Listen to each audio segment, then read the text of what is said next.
talk to my patient. My patient is going to talk to me. My patient is going to talk to me. My esteemed judges, my co-participants, and my amiable audience. My name is Amarachi Okodike, co-founder of the AI chatbot Topic Amaze, and I welcome you this morning. I'm about to take you on a journey, on a ride, as we explore the story of Topic Amaze. Next slide, please.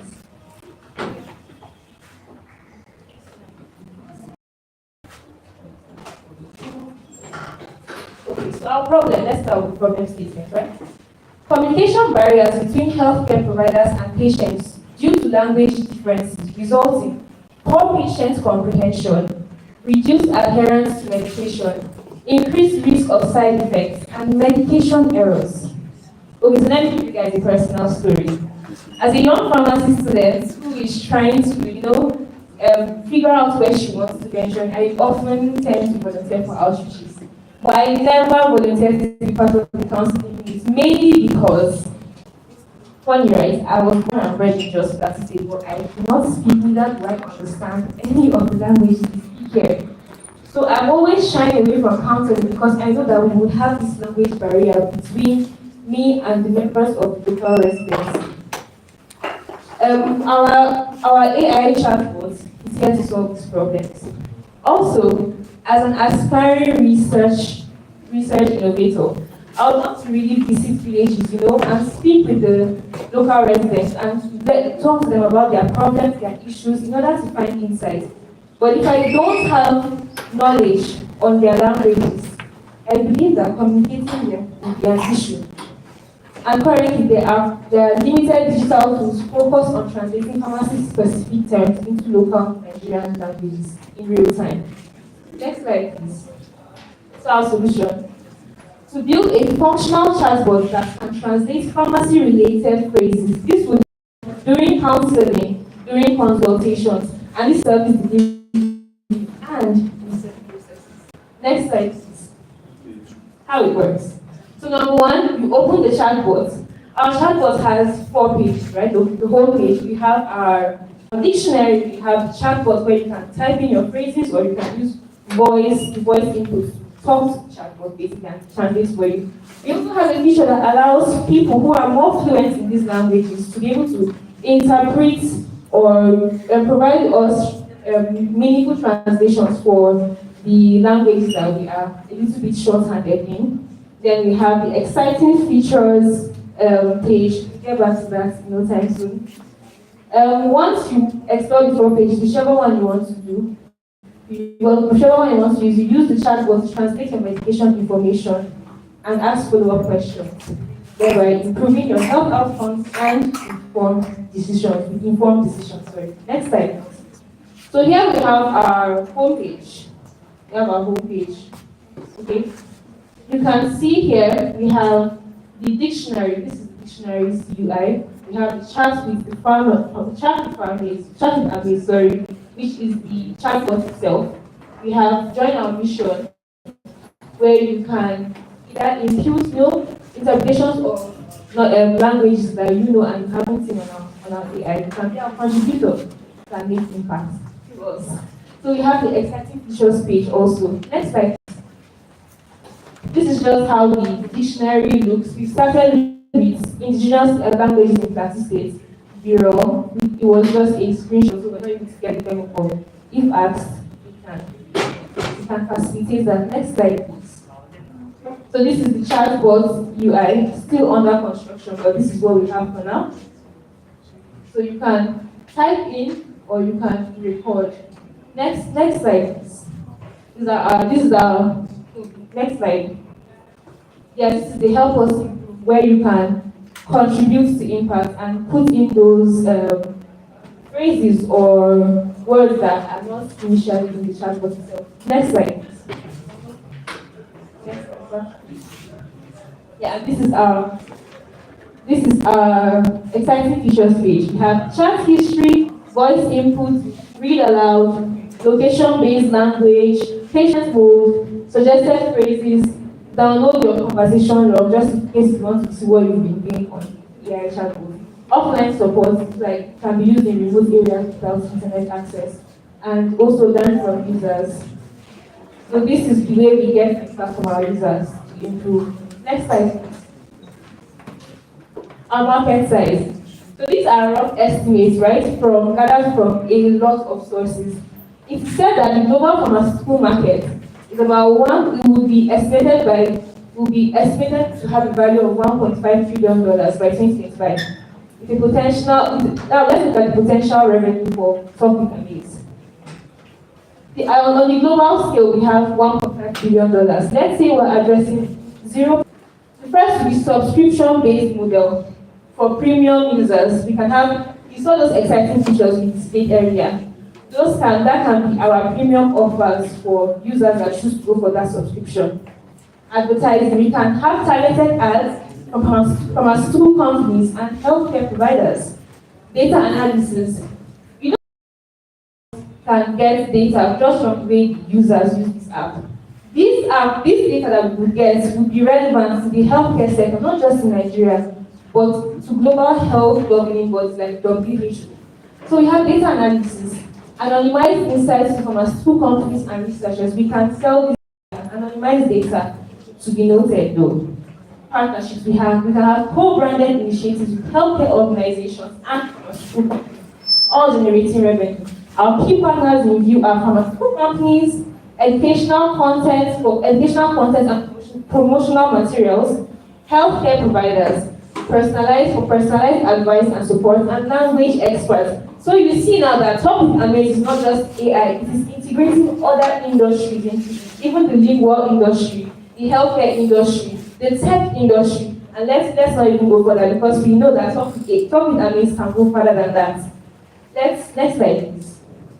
Our key activities will be to develop and maintain this chatbot's functionality and content updates, marketing and promotion, social media, healthcare events, content creation, medication information, health and educational resources. Next slide, please.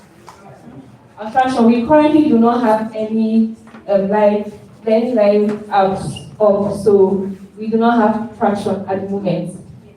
Next slide, please. Our competition. Google Translate, DeepL, they all have limited support for Nigerian language and not tailored to pharmaceutical concepts. So these are our advantages. Next slide, please. As I try to round up, language preservation platforms. These are all not tailored to the pharmaceutical industry, so we have this edge over them. And we are, like for specialized healthcare transition services now, we do not support indigenous language. So these are our advantages over the next slide. Customer acquisition, obviously through online platforms, social media, SEO, content marketing, offline, partnership, community outreach, and word of mouth. Next slide. Local focus, target advertising, initial steps, identify our local partners, which could be, you also get here, develop a local marketing plan and establish the local presence. Next slide. Customer acquisition cost. These are just rough estimates of what we can do to start this project. Next slide, please. Our total funds, when we get this, we can start with a total of 2 million, initial investment 600,000, marketing and advertising 400,000, staffing and training 1 million. Next slide, please. Our product roadmap. This is how far we can go. We can acquire and retain a growing user base through targeted marketing, user engagement, and excellent customer support, focusing on individuals and businesses needing transition services. Revenue growth, we can increase revenue through this subscription, partnerships with businesses and organizations, and expansions to new markets. And the potential for Topic Amaze is unlimited. We have voice input, read aloud, offline support, chat history, and you can name it. Even with this partnership, we can turn it into a digital pharmacy. Next slide. This is our team. I am Amamchin. Thank you very much.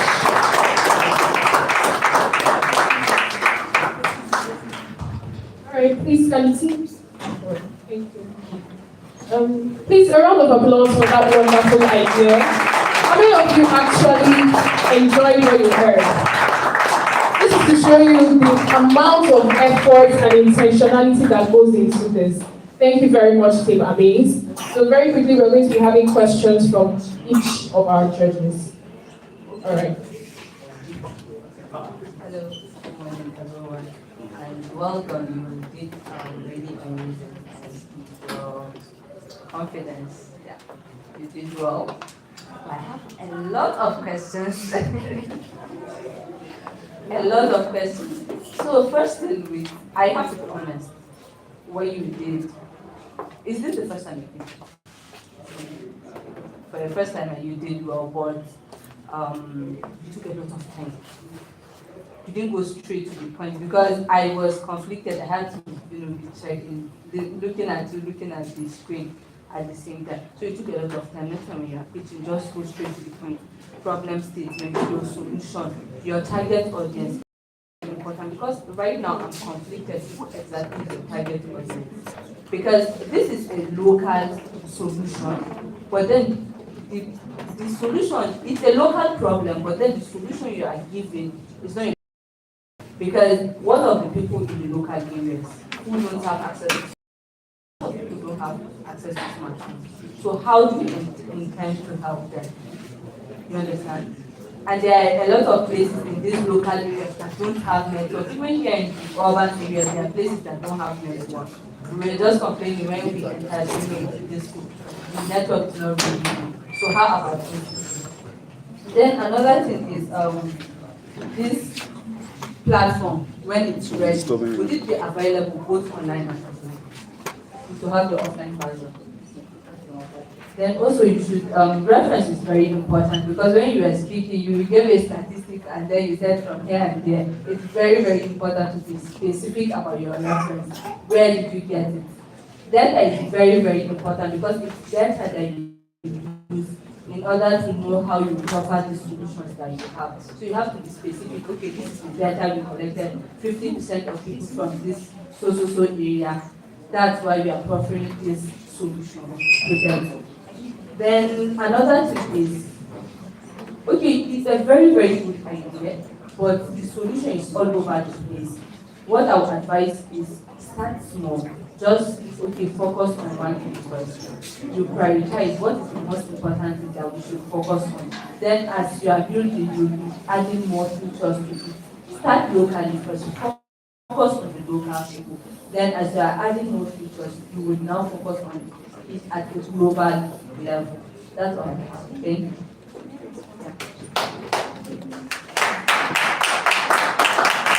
Thank you very much, ma'am. For your first question, our target audience is actually pharmaceutical companies. So they are the ones that we'll be partnering with, working with for their outreaches, especially the ones in the unreached communities, the rural. So that's our target audience. Then our main product is the translation. We're basically trying to be the bridge between communication. So we have the dictionary, we have the chatbot itself, and we have the option where indigenous people can now come together and help us translate it by themselves. So that is basically communication. It's just a big point. Thank you very much, ma'am. All right. Well done. I must say it's a very good work your team has done. Along the line, I got mixed up, just like she earlier mentioned, about who the end user is. But since you brought light into it, I think it's a good one. But on the other way, it uses a gadget, right?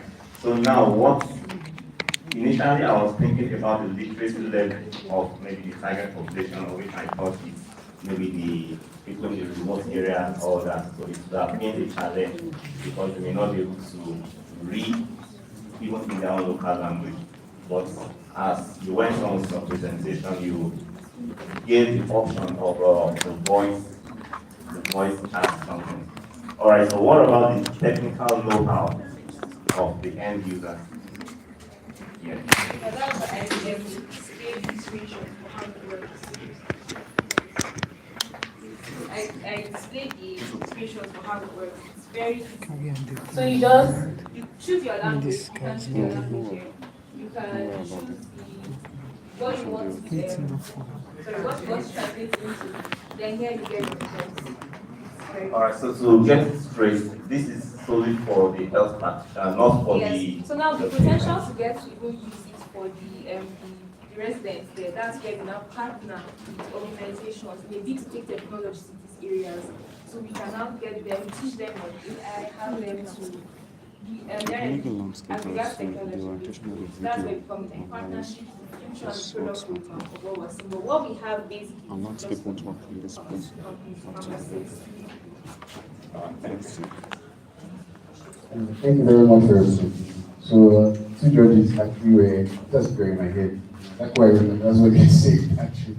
But I just want to make two remarks, right? Because, like I said, CC and second judge actually hit the nail on the head. I recently started, I was recently in the company where we're still building, or we built a solution called Data Care.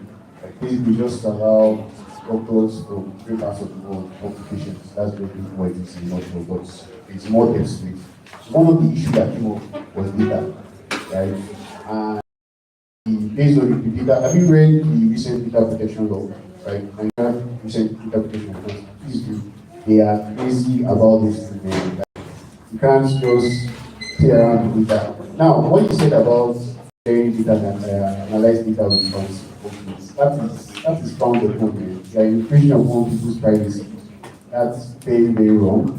So what we did in our system, or the platform we did was, once because normally for someone to see a doctor, he has to put that in consultation, so the doctor asks basic questions. So we created a form of patients can like fill up the questions need to answer. Now once those questions get to our system, once the admin, whoever is at the back end that's doing the question or passing to the doctor, once those questions are seen once, they disappear automatically from our system. We don't hold any information. So that's one, right? Then two, why do you think, right? Now this is both of you. I noticed that she's only one talking, but I want you to talk. Yes. Why do you think people want to partner with you? Why? What's your value proposition? Because if it's just translation, then Gemini can do that for you. Yeah, Gemini can. No, wait. Okay, what's the answer? They don't have the indigenous languages of Nigeria. Okay. Yes. And that's our main target. All this will I say ignored languages of Nigeria. Because for a big four language like TV, you don't have the translation of lists from Google or the That's what we're doing. Yeah, I understand. I would have loved to go, but I don't want us to do that. It's a wonderful presentation, and I just want to talk on her idea. What she said, the ideas are scattered everywhere, right? When you're having a pitch, in as much as I don't talk about other things, but always be this is what my product does. So even if the person forgets about buying business or translating local languages to medical, or translating medical terms to local languages that people understand, or translating their local language to medical terms that pharmacists or whoever it is to understand. Right? Yeah. That's it. Thank you. Nice one. A round of applause once again for Team Amaze and our wonderful judges. Thank you very much. So, ladies and gentlemen, I'd like to inform you all that the sponsor himself, the president of pharmacist Ringy, will be online with the question for Team Amaze. So we are connecting all the way.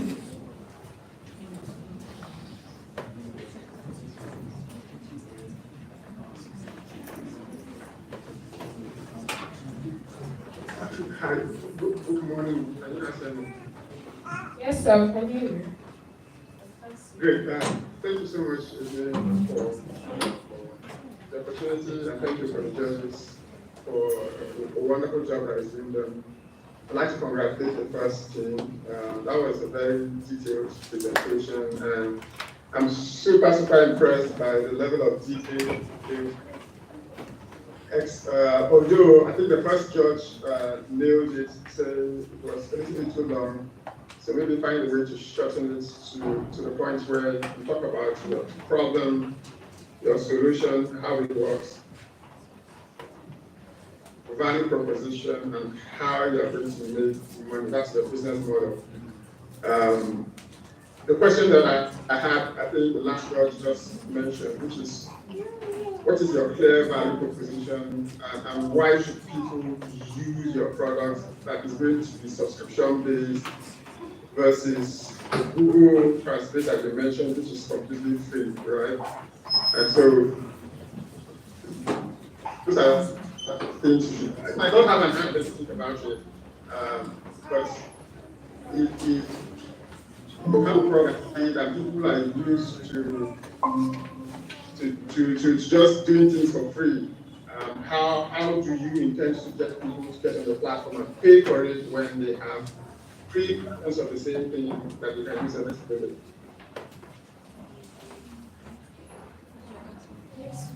Good morning, sir. Okay, sir, for the first question, when you spoke about why would they want to use our product, I know that WHO is trying to get as much as people access to healthcare, and one of the issues, one of the barriers is language. So our target, like my partner said, is this, let's say, unreached, unreached communities, basically, where you would hardly see that they have healthcare, but their languages are very difficult to go around. And our advantage over our competitors like Google, like you said, Gemini, funny enough, I'm Igbo, but I go online and use Google Translate, and there are a lot of basic words that Google Translate does not have. So that is one. They are not very specific Nigerian indigenous languages. And two, the pharmaceutical context. They do not have translations for words that we use in the pharmaceutical space. So this is our edge over those.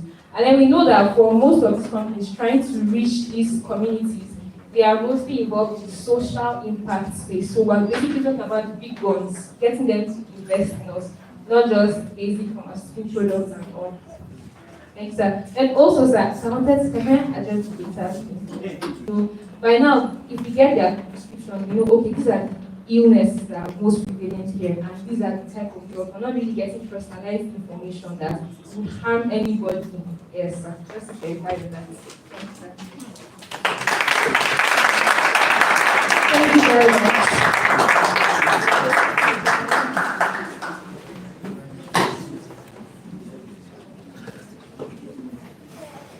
All right, thank you. Thank you very much, Team Amaze. Thank you very much, Famrinji. You're welcome, sir. Ladies and gentlemen, displayed on the screen is Famrinji, the sponsor of this event. He's the Associate Director of Eli and Lily Company. Thank you very much, sir, for honoring our invitation and for sponsoring this amazing initiative. I would crave your indulgence, sir, to just quickly give us your quick opening remark. Thank you.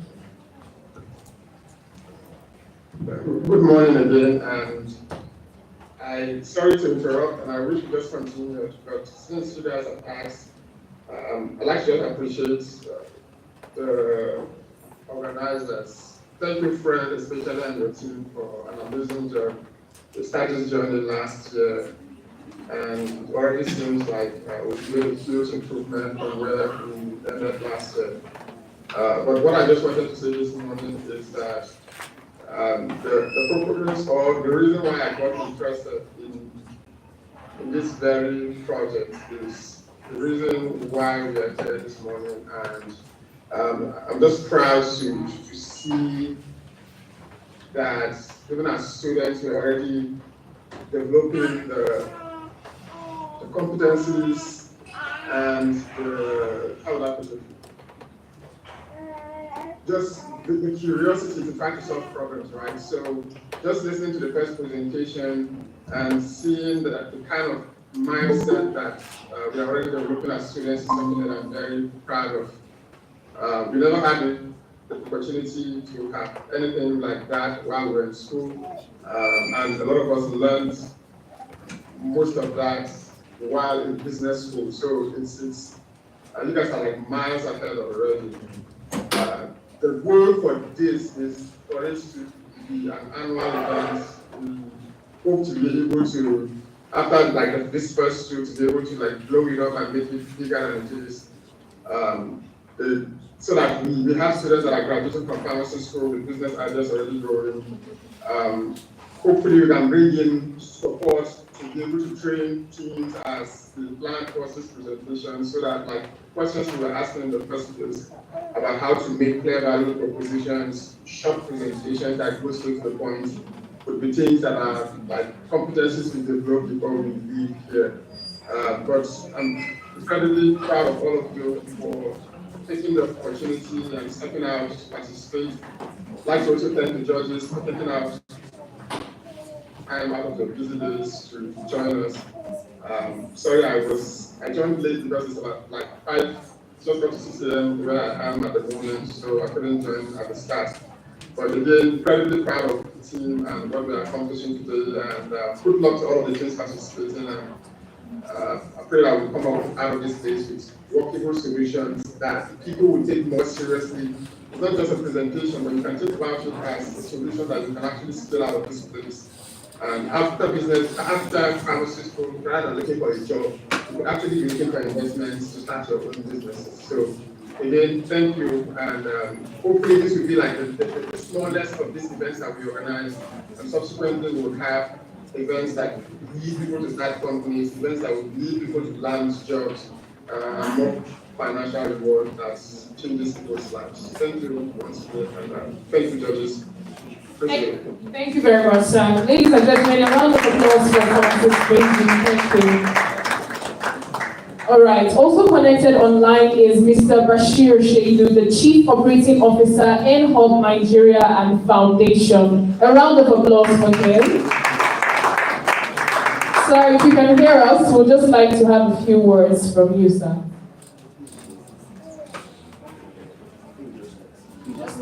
I think you locked back out. Okay, we just logged out. All right. We'll connect back with him shortly. All right, ladies and gentlemen, we are moving forward in this event. I would just like to make mention that please, we are working on a strict time schedule. So immediately you see me standing or any committee member standing up to give you a sign that your time is up, kindly wrap it up as soon as possible. Thank you very much. While the event was going on, we had the presence of a professor of the faculty walking. She's from the Department of Pharmaceutical and Medicinal Chemistry, in person of Professor Patricia Odumosu. Thank you very much for coming. We appreciate your presence. All right, moving on, our second team that will be coming up, they are known as the RX Pals. Are you celebrating them? This team comprises of 2 members, the person of Ogun Emmanuel Odochebe and Dagwan Festus Anita. And Onoja Emmanuel. Miracle Emmanuel, a round of applause for them. So please, you have 10 minutes max for your presentation and 5 minutes for question and answer. Like I said earlier, kindly go straight to the point. Thank you.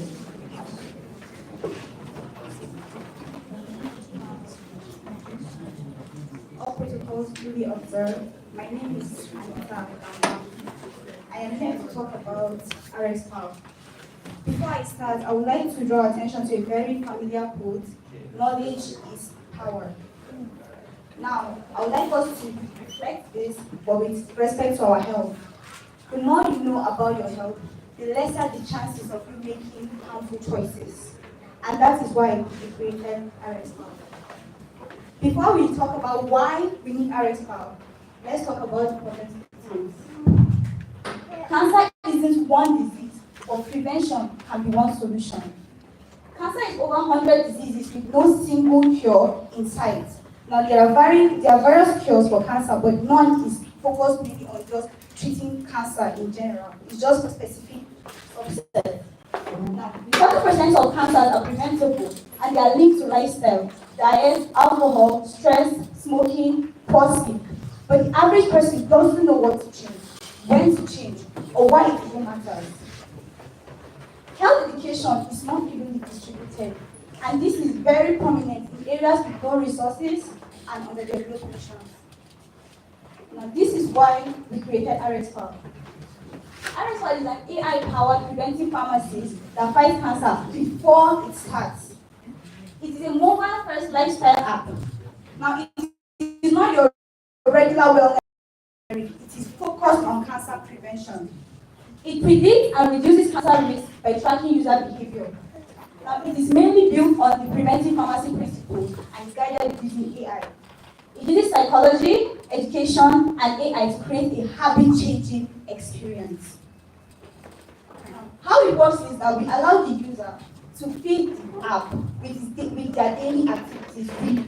The user logs their daily habits. It starts from what time you wake up, what you eat, what time you sleep, your activities for the day. So it's like a diary. You just feed everything that you're log for the day. Now, at the core of it is geometry, which is Google's advanced AI model, and it has been fine-tuned using RG.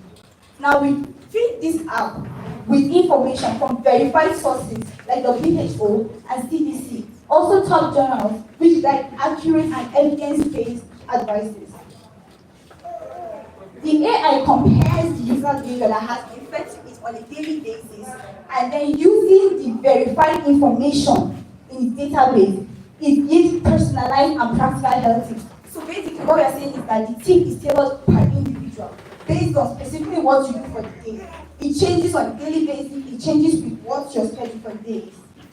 Now, RxPal uses super basic full level security to ensure users can only access their own data, and it supports edit and deletion, encrypting all data in transit for maximum privacy and control. This ensures that your conversation with the app will not be hacked, and even the people in charge of it will not have access to your conversation. You can edit, you can delete, and that way you feel safe and comfortable with relaying everything to your app. It uses core UX principles, behavioral psychology, and behavioral tools like streaks, badges, habit challenges, using psychology used in social media apps to make healthy change addictive. We know streaks from Snapchat, that's one of the reasons Snapchat keeps thriving. So when it's a system that works, so applying this here means that it will work.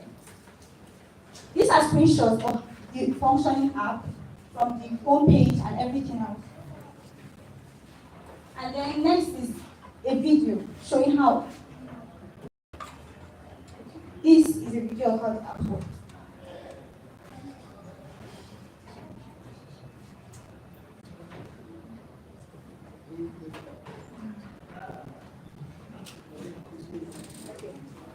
Well, that was a video on how the app works.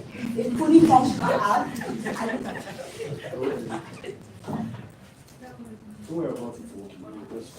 Now, accompanied with the fully functioning app, we would like to talk about the dashboard. Now, the dashboard allows trained experts, which include the pharmacists, physicians, or even medical journalists. They upload verified health journals. They can review the lifestyle tips that are generated by the AI.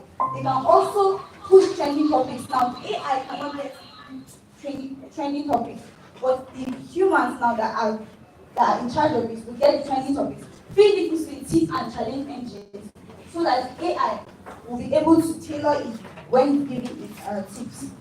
You monitor the AI for hallucinations and inappropriate responses. So basically, at every point in time, you are making sure that the AI is not straying from the main purpose. And this is a screenshot of the dashboard. Now, this app is not just a good market. It's a storm of opportunity. And this is an estimate of how much money you can make from global cancer prevention, health and wellness, and global digital health space. And RxPal encompasses all three segments. So if you look at it, there's potential revenue generating from the cancer prevention aspect, the wellness app aspect, and then the fact that it's a digital app. How do we make money from this app? We have seen the app, we are not talking about how to make money. The app comprises of a hybrid model, which is the free and the premium. Our target audience are both poor and rich, basically everybody that cares about their health and wants to stay away from the cancer treatment center.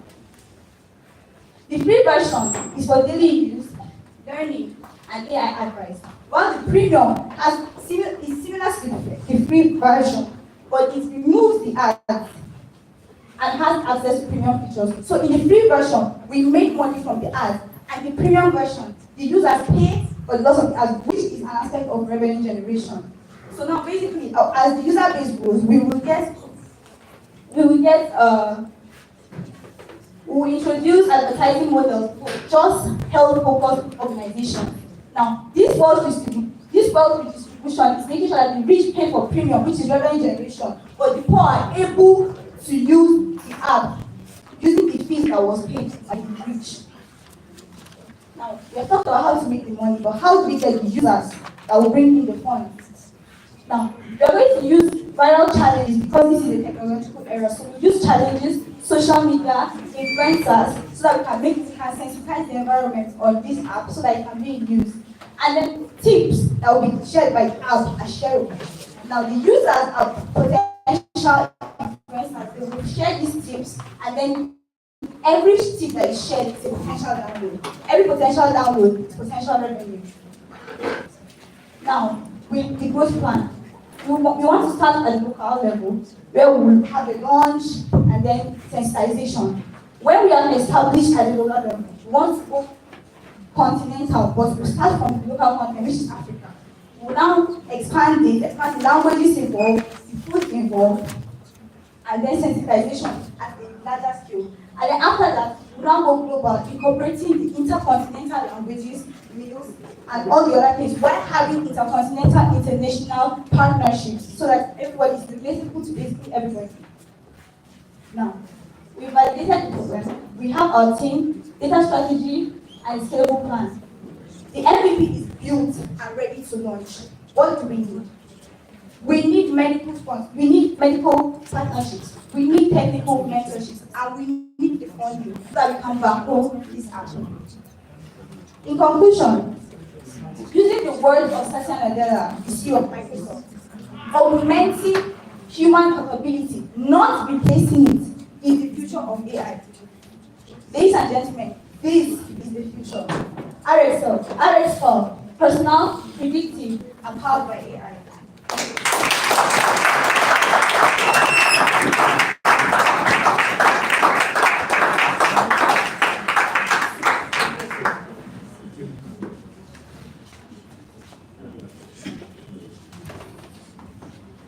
All right, thank you very much, Aaron Spau. A round of applause once again for that wonderful exposition. Thank you very much for also keeping to time. So very quickly, we'll be having questions from our juries as well. I should go first. Okay, well done. You did amazing, honestly, amazing presentation. I love your confidence. So, again, I will repeat it. You guys did, I think they did a class on pitching. Yeah, you did well, and you stick to time, so that's something commendable. But I have a question. There was a place that you talked about hallucination, that's like the AI. So who is responsible for checking for that hallucination? Is it the user, or you were not specific about it? Because, okay, let me just conclude. Because by hallucination, you mean sometimes the AI will just be giving wrong information. So who is responsible for checking that? Yeah. Okay, so during the course of the presentation, there was a part where she showed the admin dashboard. The video did not play because it's WPS, not PowerPoint. Yeah. So, the admin dashboard is where the whole thing is moderated. So that's where the tips will be generated. The admin, educated healthcare professionals, to upload documents, generate tips, and then vet it whether they are actual tips. So that's the same place where they monitor hallucination and everything. So there's like an admin dashboard for it. Because based on this, it's generative AI you'll be using. You'll be feeding data. Yes, man, is the RAG. So using the documents from WHO, CDC, and the rest. So we're uploading it to AI. So we have an embedded model in place. So the embedded model will convert it to vector data and upload it to our vector database. So that's where the AI will retrieve it from, so that we know it is an actual. That's interesting. So what's your unique value proposition? What makes you different? Because I can use my health app on my phone and do this. Yeah, I know you said she said specifically for cancer, but then you think your competitors? Did you check for your competitors if you have other apps like this is the first of its kind, and you're saying you have your health app and you can use your health app, but does your health app know you? Because from this app now, we're using you are using it as a diary. You are telling the AI what you do. stuff. And since we're using gamifications, there are points for you giving it what you need and stuff like that. So users will be motivated to do that. So that's the data the AI now uses to personalize your tips. So, Then lastly, sorry, she's looking at me. But then lastly, you said it's for everyone, but I believe this is not for everyone. Because I will still keep emphasizing on that local problem, local solution. People in the local areas cannot have access to this because they don't have smartphones. actually, Oh. smartphones everywhere now. Okay, raise your data. How many percent of people in the rural areas have smartphones? I don't have specifically for the rural area, but if 4 billion out of 8 billion people in the world have smartphones. Because we can just go out here. And tell honestly, a lot of people don't have smartphones. You would think because it's the people around you that you see. But when you start data collection, you will be amazed by the number of people that don't have smartphones. So I think when you are building a solution, it doesn't have to be for everyone. You can just say that, okay, these are target audience, people in the urban area, and that's very, very fine. Do you understand? So you don't have to say that your solution is for everyone. So well done once again. You guys did well. Thank you. All right, thank you so much, RS Power. Your presentation was very good. The confidence well rated. Cancer is quite a significant health challenge. Your solution, okay, but we should know that our health is dynamic. You understand? Our health is dynamic. Then secondly, the feed of your data, maybe from WHO and all that. So due to the dynamic nature of our health, the values they give as a baseline, for example, maybe the ADA guidelines of last year will be different from this year based on some factors.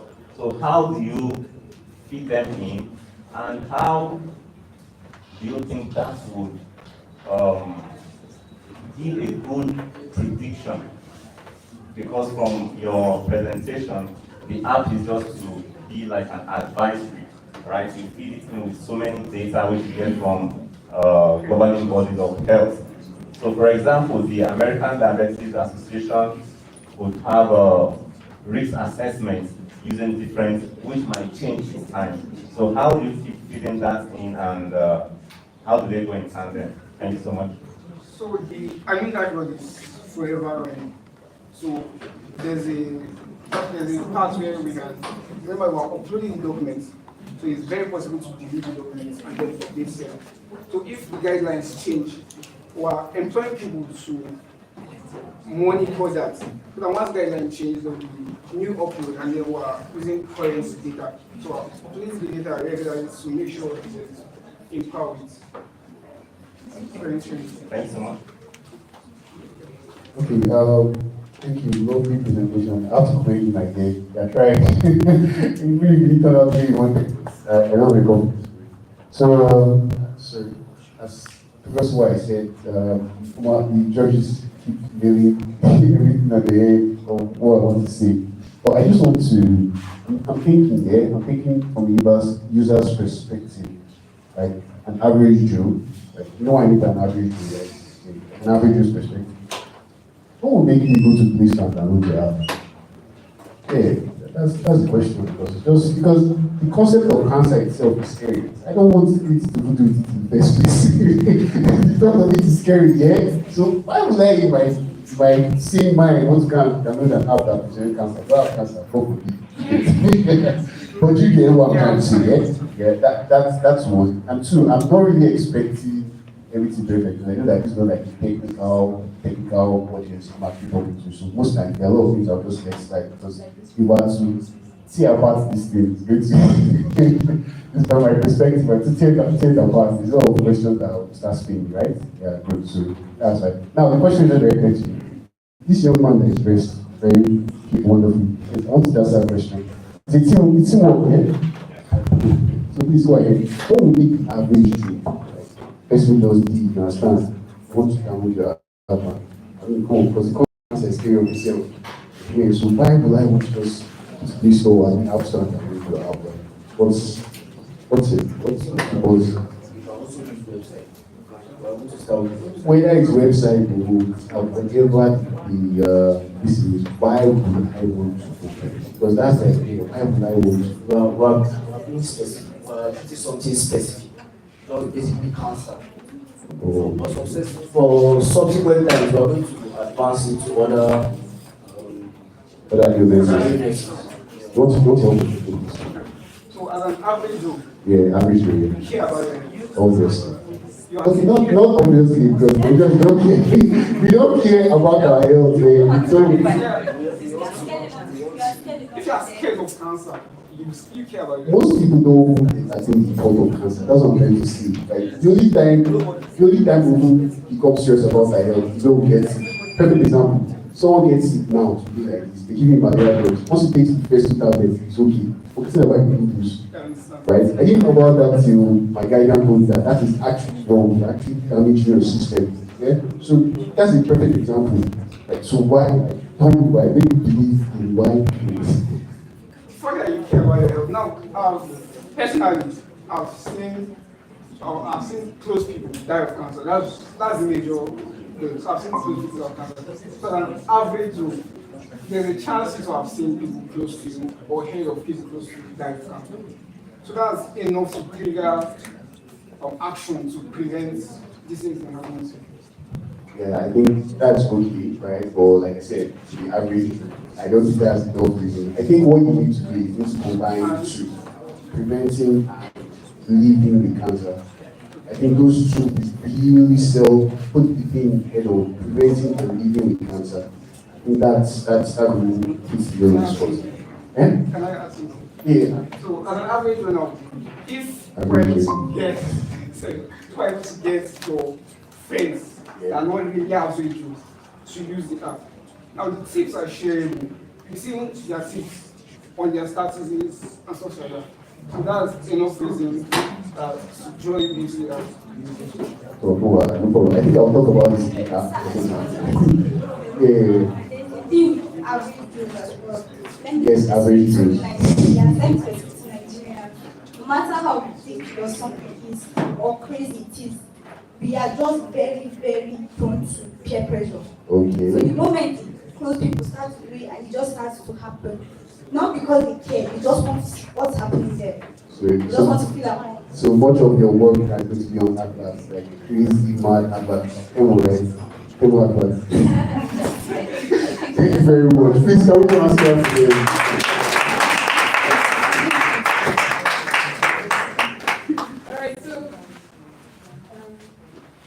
We'll just connect very briefly to Family G online.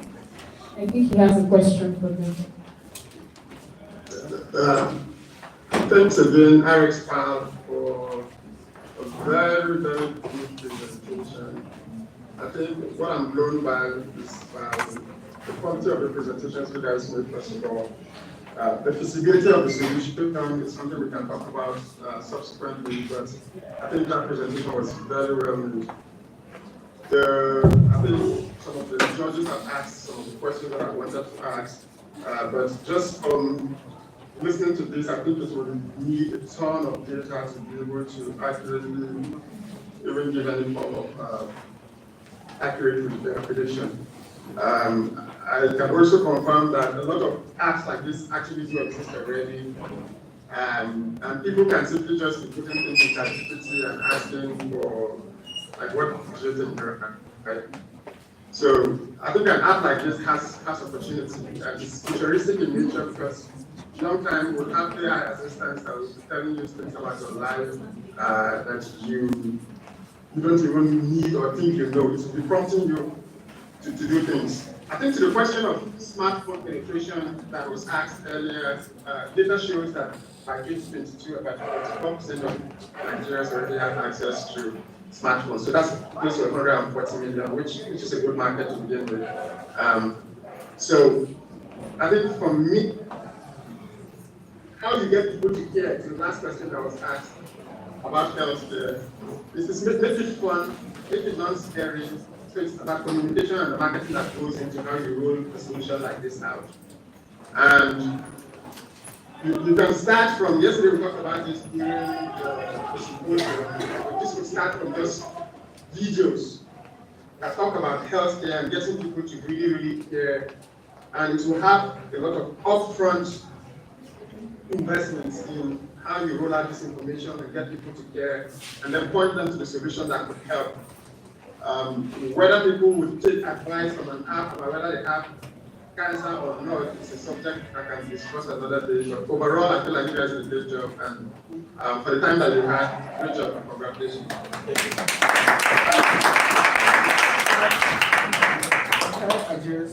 He said something about feasibility. So I said something about feasibility of the idea. Okay, so right now we already have a working app on her phone. So we've tested the app and it's working very well. Do you have users? Sir? Do you have users? We really for this is started position.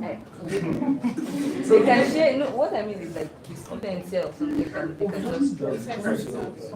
So we've tested it and yes, we are working. There are things that will be improved with time because there's no perfect software anyway. So with time will improve more. For the feasibility, we are sure because we have the working. A round of applause for them. Next one.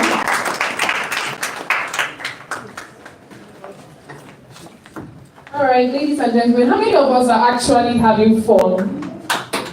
You can feel the tension and the pressure, Ali.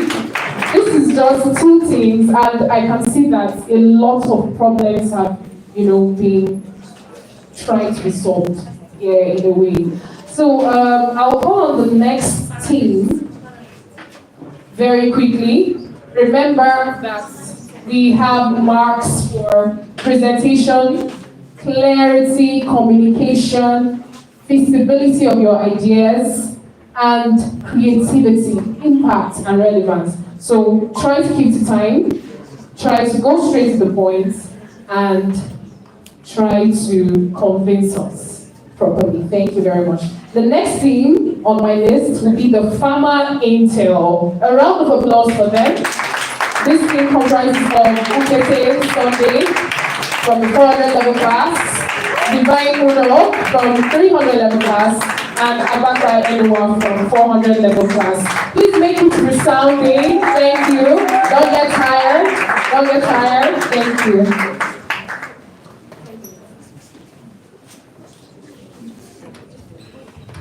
All right, good morning, everyone. Indefatigable judges.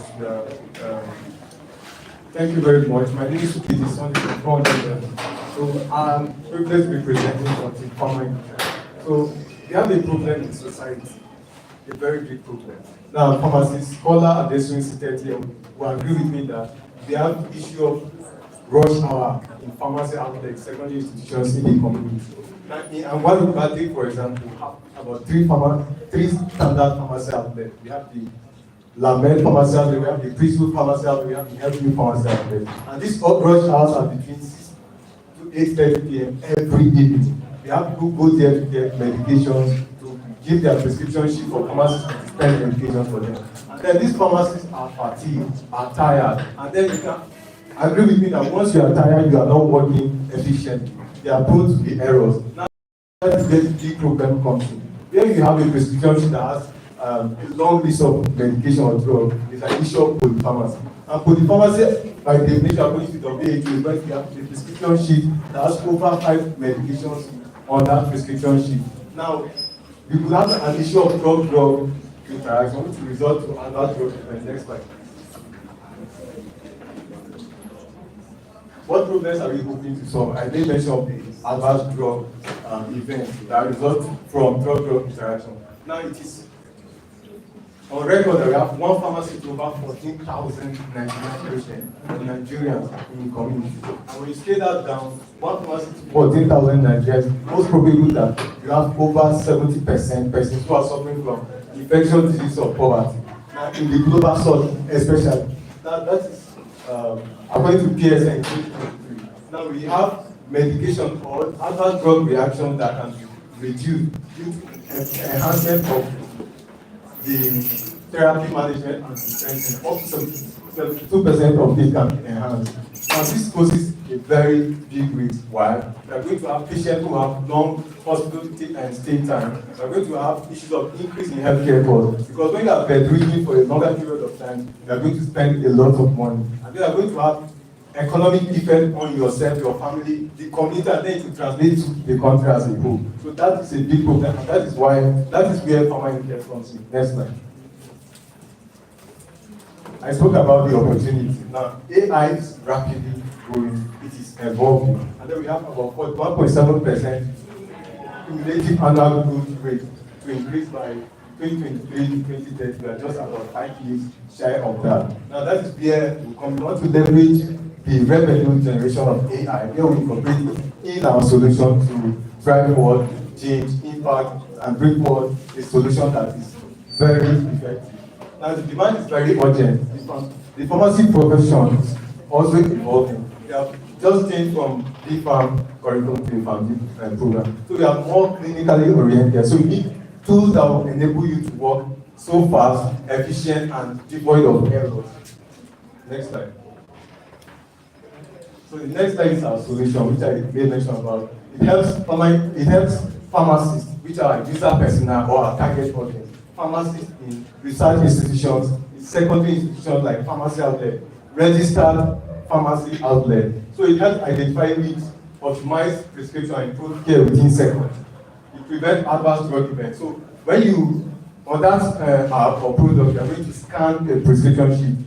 Once you scan that, we have an AI algorithm that will cross-match this medication. For example, in a situation whereby you are giving a drug that is a beta blocker and then you are giving an antifungal drug, you are going to have drug-drug interaction. Instead of yielding therapeutic effect, it's going to cause more harm. Next slide. How it works. The pharmacist will either scan or enter the prescription, then you run the algorithm, you have an output that will suggest, okay, this medication is recommended, or you should cut it down to so and so. With that, you are saving costs, and then you are improving therapy.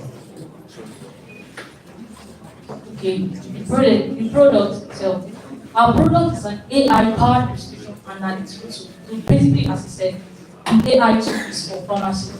So how does this work? First, you can see from here, the pharmacist gets to scan or enter the prescription. So by doing so, you are saving time. So instead of having the, should I say, the period of checking, wasting your brain or to think hard, it's time strenuous. So what do? We create a platform where you just get to scan the prescription or type them, basically just type it. Then the AI analyzes this prescription and gives you alerts of interactions, drug-drug interactions, and the actions. The pharmacist gets to accept or edit this recommendation. As we said, this tool is not a replacement tool, but an enhancer to promote efficiency for pharmacy. So this is an example of a dashboard. You get to enter login. As you can see, this is the patient demographic. So where you have the age, the allergies of the patient. In this case, the patient is allergic to penicillin. You have the renal function impaired. Then you have the drug the alert summary. So once the pharmacist enters the prescription, it gives alert immediately in 10 seconds. If the drug interaction, contraindication, or high risk, then the AI goes ahead to suggest safer alternatives. Then you have decision logs where the pharmacist gets to enter and make decision based on what is given. Also, we still have the problem of data entry. So with this platform, we get to solve that problem of data, where the pharmacist also is from doing this is already entering the information of that particular patient. Next slide. So what are the core features of this app? So basically, we have 4 major features. We have smart drug interaction engine, personalized therapy recommender, pharmacist dashboard. It flags real-time interaction. Like I said, drug interaction, drug-food interaction, and with this we are using database such as the MDEX, which is a local formulary for pharmacists in Nigeria. Then personalized therapy recommender. It tailors plans based on patient age, renal function, allergies, and comorbidity. Pharmacist dashboard, as you can see, The dashboard consists of alerts, the therapy histories, and collaboration. Also, in this app, we get to see where, in the case of drug withdrawal, this app gives the pharmacist information of such drugs that are on alert. Next slide. I'll go to markets. These are basically people we are hoping to use our app. So we have tertiary and teaching hospitals such as JUT. We have urban pharmacy chains. We have pharmacy schools and research centers such as school here. Next slide. So what is our strategy? We plan to start by piloting 5 hospitals and schools based, example, University of Jos and JUT. We tend to partner with pharmacy associations, PCN. We tend to source. We are using a subscription-based SaaS model to develop money. There are demo booths, hackathons, grants, and expos. For our impact, we tend to reduce average drug reaction. We tend to save time, optimize prescription, and reduce burnout.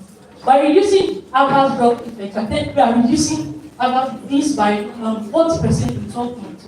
We are saving time by decreasing review time by 30%.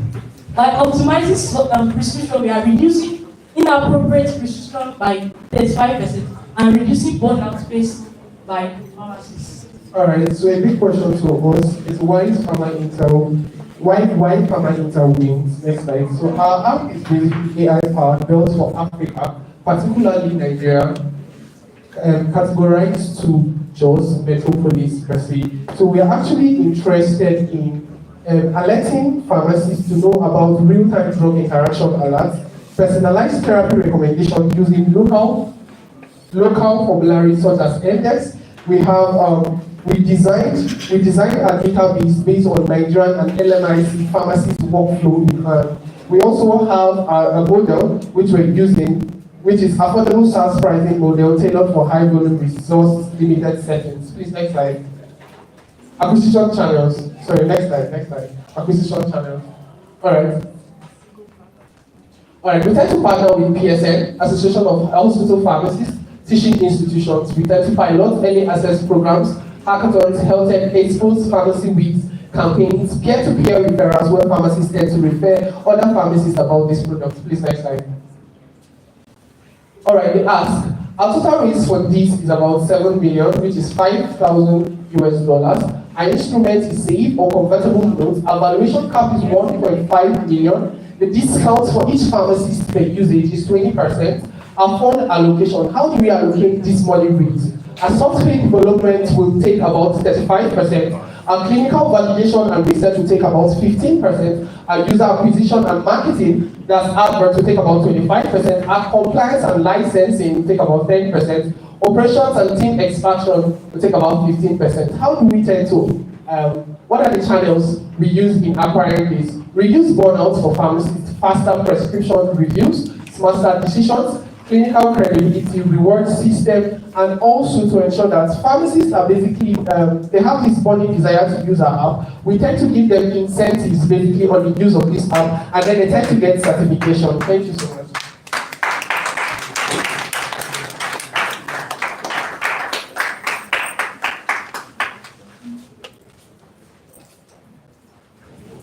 Please, let's put our hands together for Team Pharma Intel. I will be entertaining questions from the juries for them.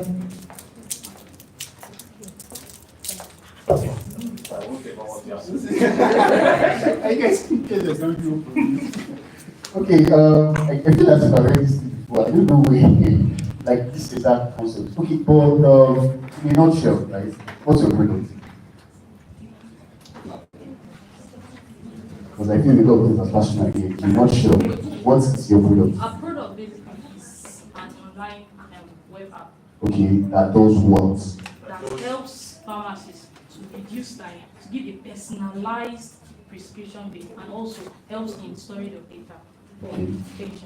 Okay. Like, what's the most popular pharmacy? Because I can't remember. I mean, I done something like that, but not me. So what's the difference between what Pamela does? I thought like they enter the thing into the system and raise drug. Okay, ours is to flag drug interactions on patients. So we discovered that pharmacists that work with LAME at 6 o'clock to 8:30 p.m. There's a rush hour, so they don't pay attention to key details as per drug interaction that needs to be considered as particular to a patient. So these are how will help save time, reduce their burnout rates. Therefore, they just need to just impute or scan a prescription, and then it tends to flag up these things they are supposed to use more time to do. Okay, so you're saying that someone basically make mistake, like in prescribing drugs, right? So in delivering the drugs. We have issues of polypharmacy. And polypharmacy, for example. Sorry, I'm not even like more precise. I'm trying to understand it very well. Because I felt when we get to talk, I felt that probably you're trying to replace pharmacists. And that's like I want to just speak your job or something. You get it? I'm trying to understand. Okay, so a solution statement, for example. Wait, let me just split on the right. So I come to the pharmacy, I come to my get drugs. The pharmacist is trying to give me drugs and makes mistake in like giving me excess of what he wants to give me. That's that guess I'm trying to feel.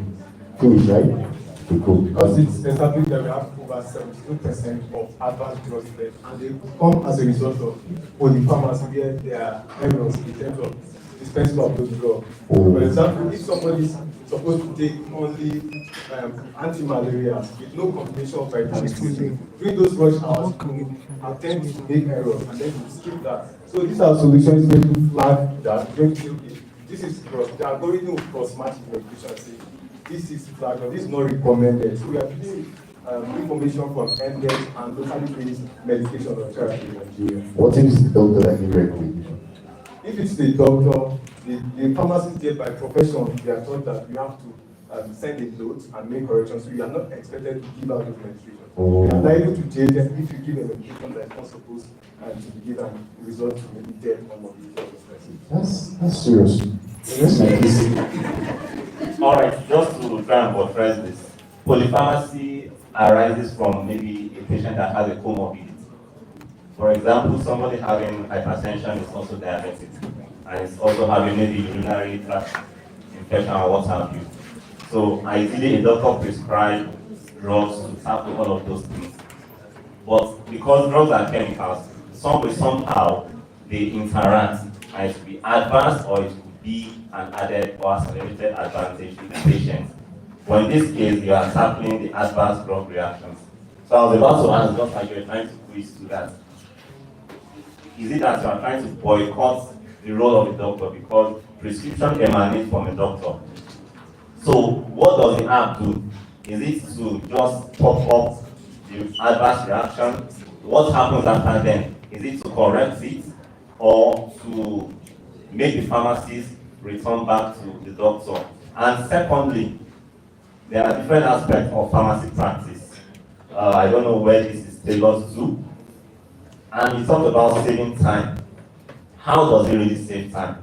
If you have to get some drug history of the patient, you pump up a particular page where you talk about maybe previous drug allergies and all that. Entering this takes time.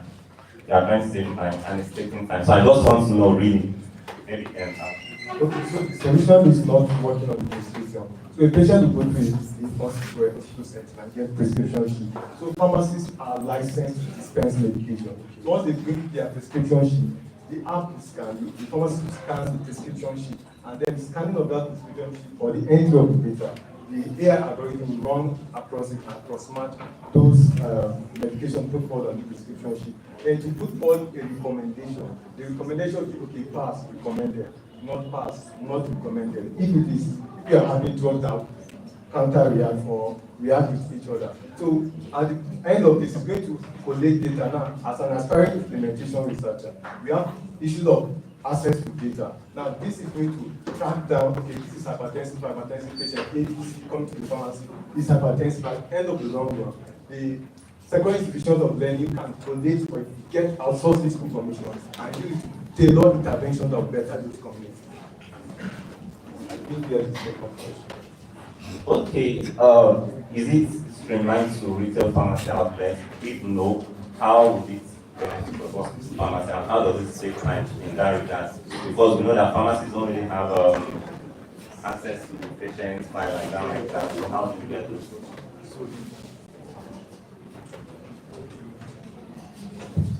The first thing is that it's tailored for secondary institutions of healthcare like pharmacy outlets, registered pharmacy outlets.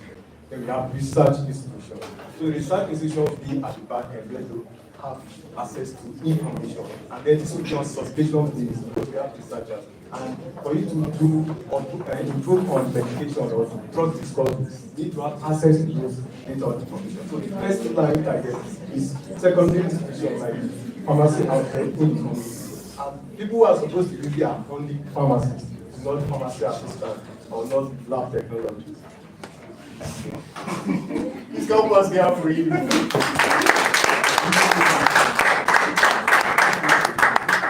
Well done, this is amazing, and your problem statement was clear already. So which one is?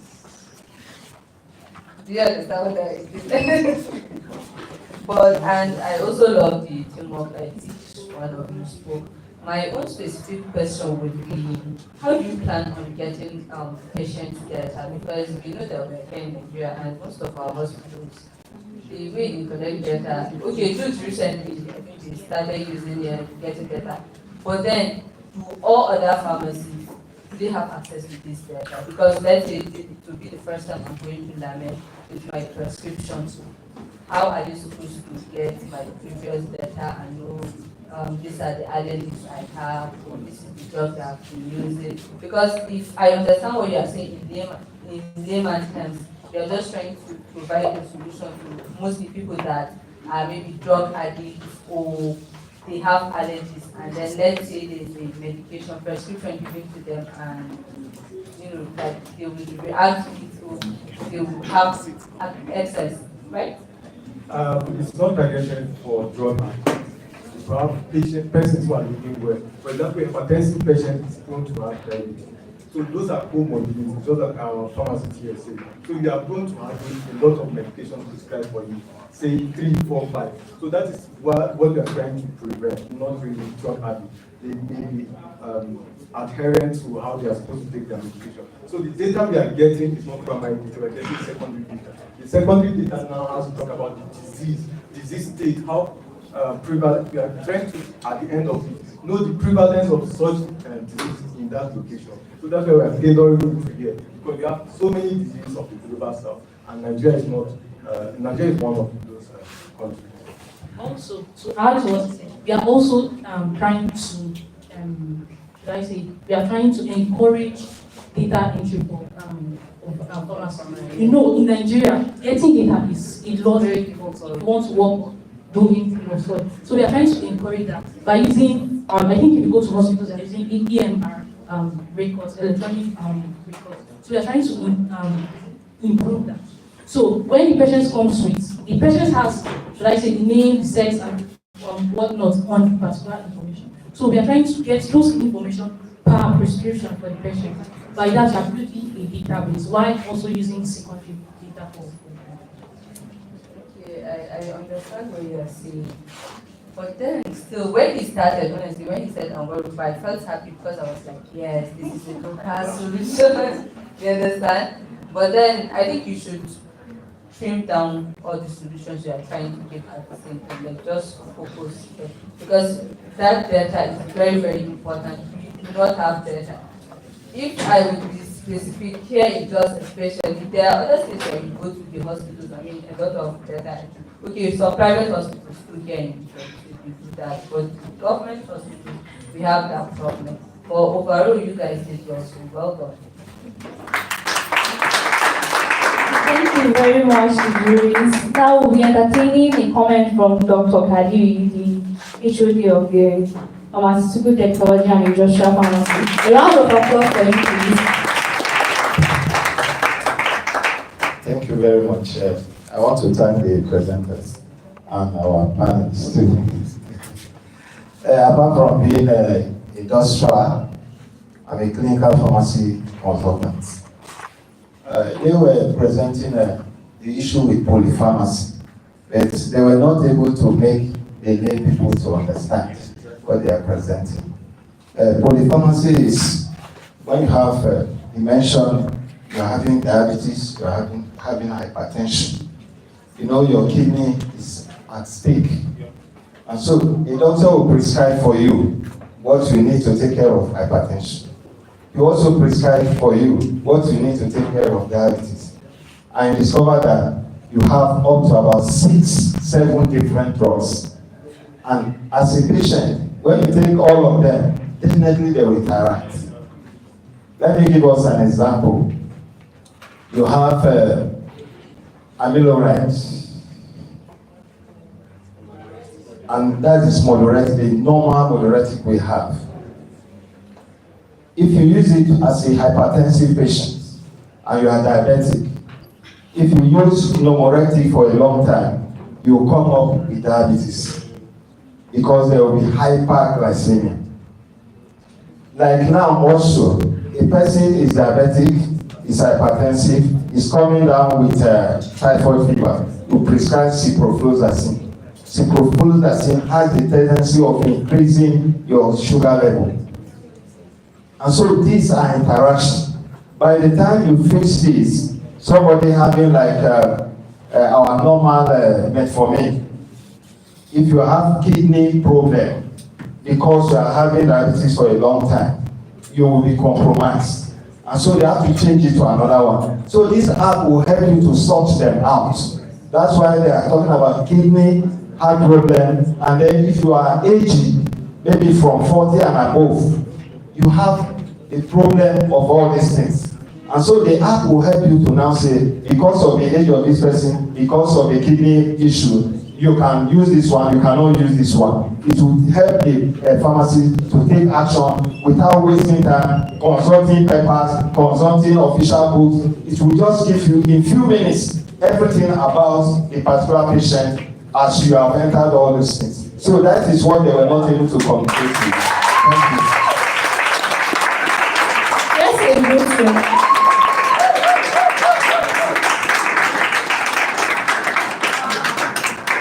okay, now we'll be connecting online to Pamrinji for his questions for Pharma Intel. Thank you very much. I'd like to thank my professor, Professor Kadri, for that wonderful.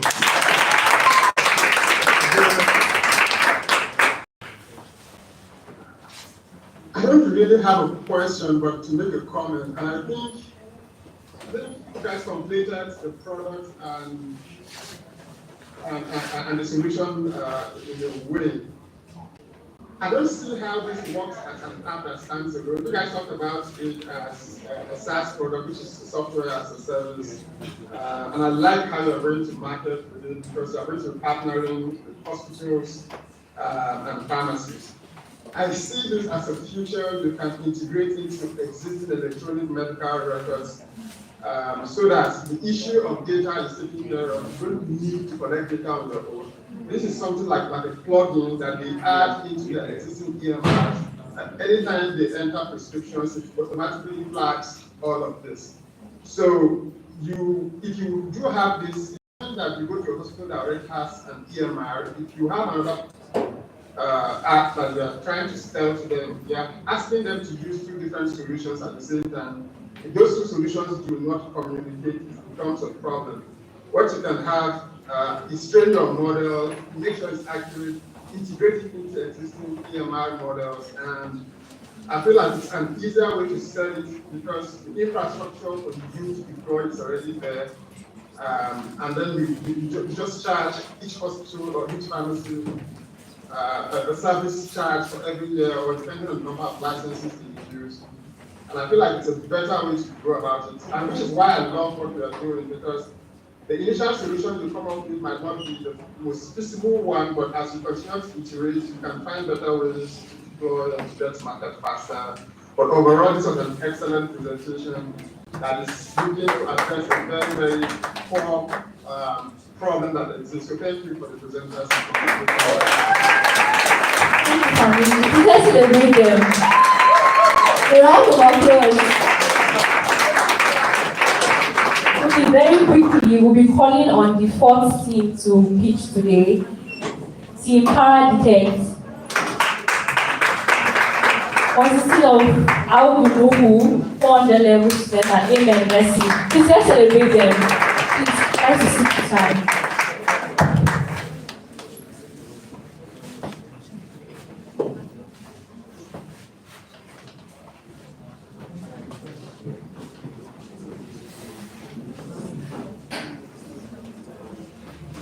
Alright,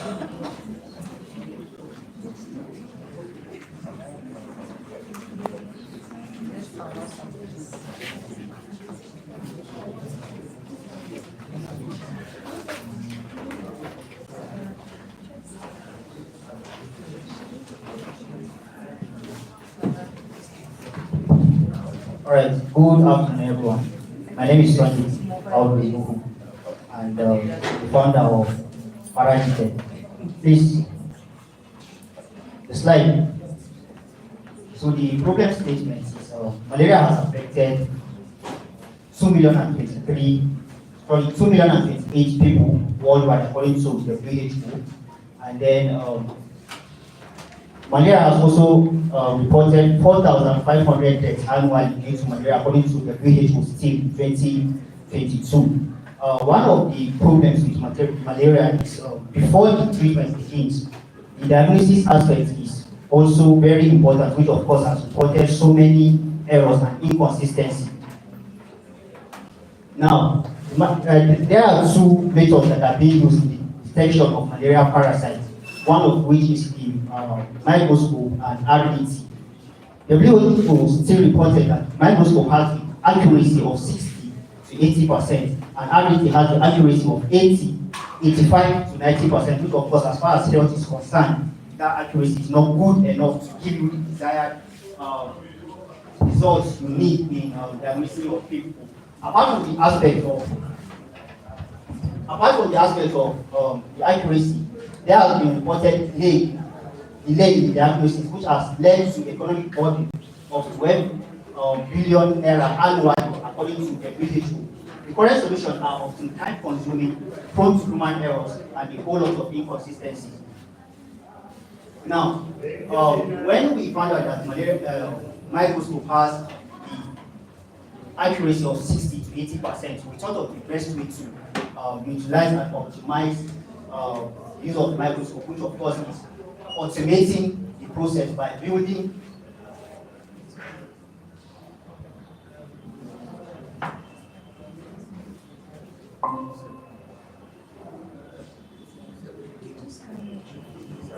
we decided to automate the use of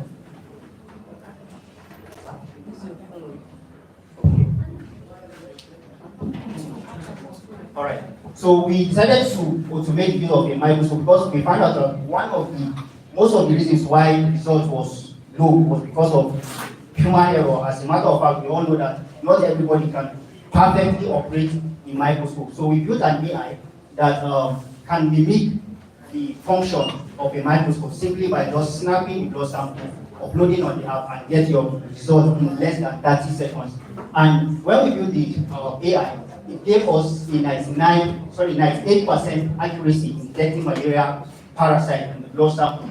And of course, it has proven to be fast in processing these results, which will give you a result in less than 30 seconds. This solution is scalable and secure solution for high volume testing. With this, you can test millions of blood samples in a day or in a month. Now, I spoke about the accuracy. This is a screenshot of the AI when we built it, and it gave us an accuracy around here, which is up to 98%. Our solution reduces diagnosis time. So I don't think anyone has went to the hospital and got the diagnosis and the treatment in less than 10 minutes as far as Nigeria is concerned. But if you can get your results in less than 30 seconds, then of course it will increase the diagnosis time. Then this has predicted to increase 95% improved patient outcome. Of course, if you can get your results in time, get right medication in time, it will of course increase the patient outcome. Next slide, please. Now, how it works? It works simply by just getting the blood sample, upload it, and get your result. This is a screenshot from app we built. Next slide, please. The video.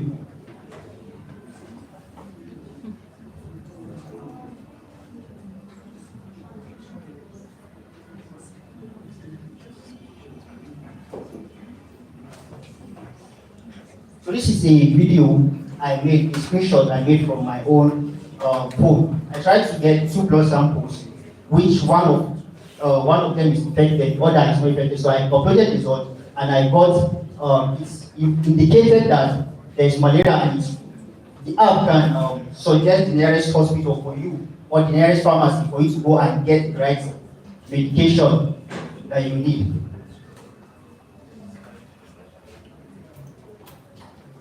Now, the market opportunity. There's a global diagnosis market is projected to reach 1.4 trillion by 2025, which of course, if you check the data currently, the values are very, very close. This aspect is very promising, and Africa generally has not tapped into the diagnosis market. Most of the companies that are marketing some of the malaria test kits and the microscope import some of these kits, and they are serving as distributors, not as manufacturers of those kits. Then there's an expanding market opportunity in tropical regions and beyond. There's also a growing adoption of AI and digital health technology in, globally. So this, if you talk about paramedics 10 years ago, you'll say you don't know what you are doing, but then with the involvement of AI and the implementation of health technologies in the health system, this is very, very promising and can be adopted. Increasing demand for accuracy, efficiency, and service. Of course, patients are becoming more smarter than we think. Everybody wants to get the best results. Everybody wants to get the best outcome. And of course, if you instead of using an RD to give you 85 to 95%, the patient will actually prefer more something that is more accurate, which is up to 98%. Now, the business model, according to the Federal Ministry of Health, the total number of pharmacy stores, clinics, hospitals, and diagnosis centers in Nigeria, this according to this data was 2022 data, which was the latest data we could get. The total number of registered facilities is 4,888 registered facilities, apart from those that are not registered. So we now thought of it, and we calculated, we know that it's not possible to get all these facilities registered on this platform in the first 5 years. So we now took a 5% of the total population. If we have a 5% adoption rate, that's the total number of 2,243 health facilities are going to register on this platform in the first 5 years. So now say, okay, instead of we now related the subscription plan, because that's one of the ways we intend to monetize this platform. The subscription is, of course, because it's an analysis app, and we are trying to save time. We don't want to implement ads in this platform because not everybody loves ads, and ads can also lead to wastage of time. So we want to just monetize it by subscription. So if you multiply 5,000 naira by 2,243 users, and if you multiply it, you get a total sum of 11,215,000 per month based on subscription. And if you multiply this by 12, which that's annually, you are going to get 134,580,000 naira. Next slide. Now, our competitors, as I said, currently there is no AI worldwide that does this. As based on the last time I checked it this morning, I don't know if there's anyone that came up as I'm presenting, but currently there is no AI that does this. And then the limitations of the microscope is time consuming. Of course, we all know that operating a microscope is not easy. It's prone to human errors. Less than 80% accuracy. Remember when I started, I said the accuracy was reported to 60 to 80%. 60 to 80%. Then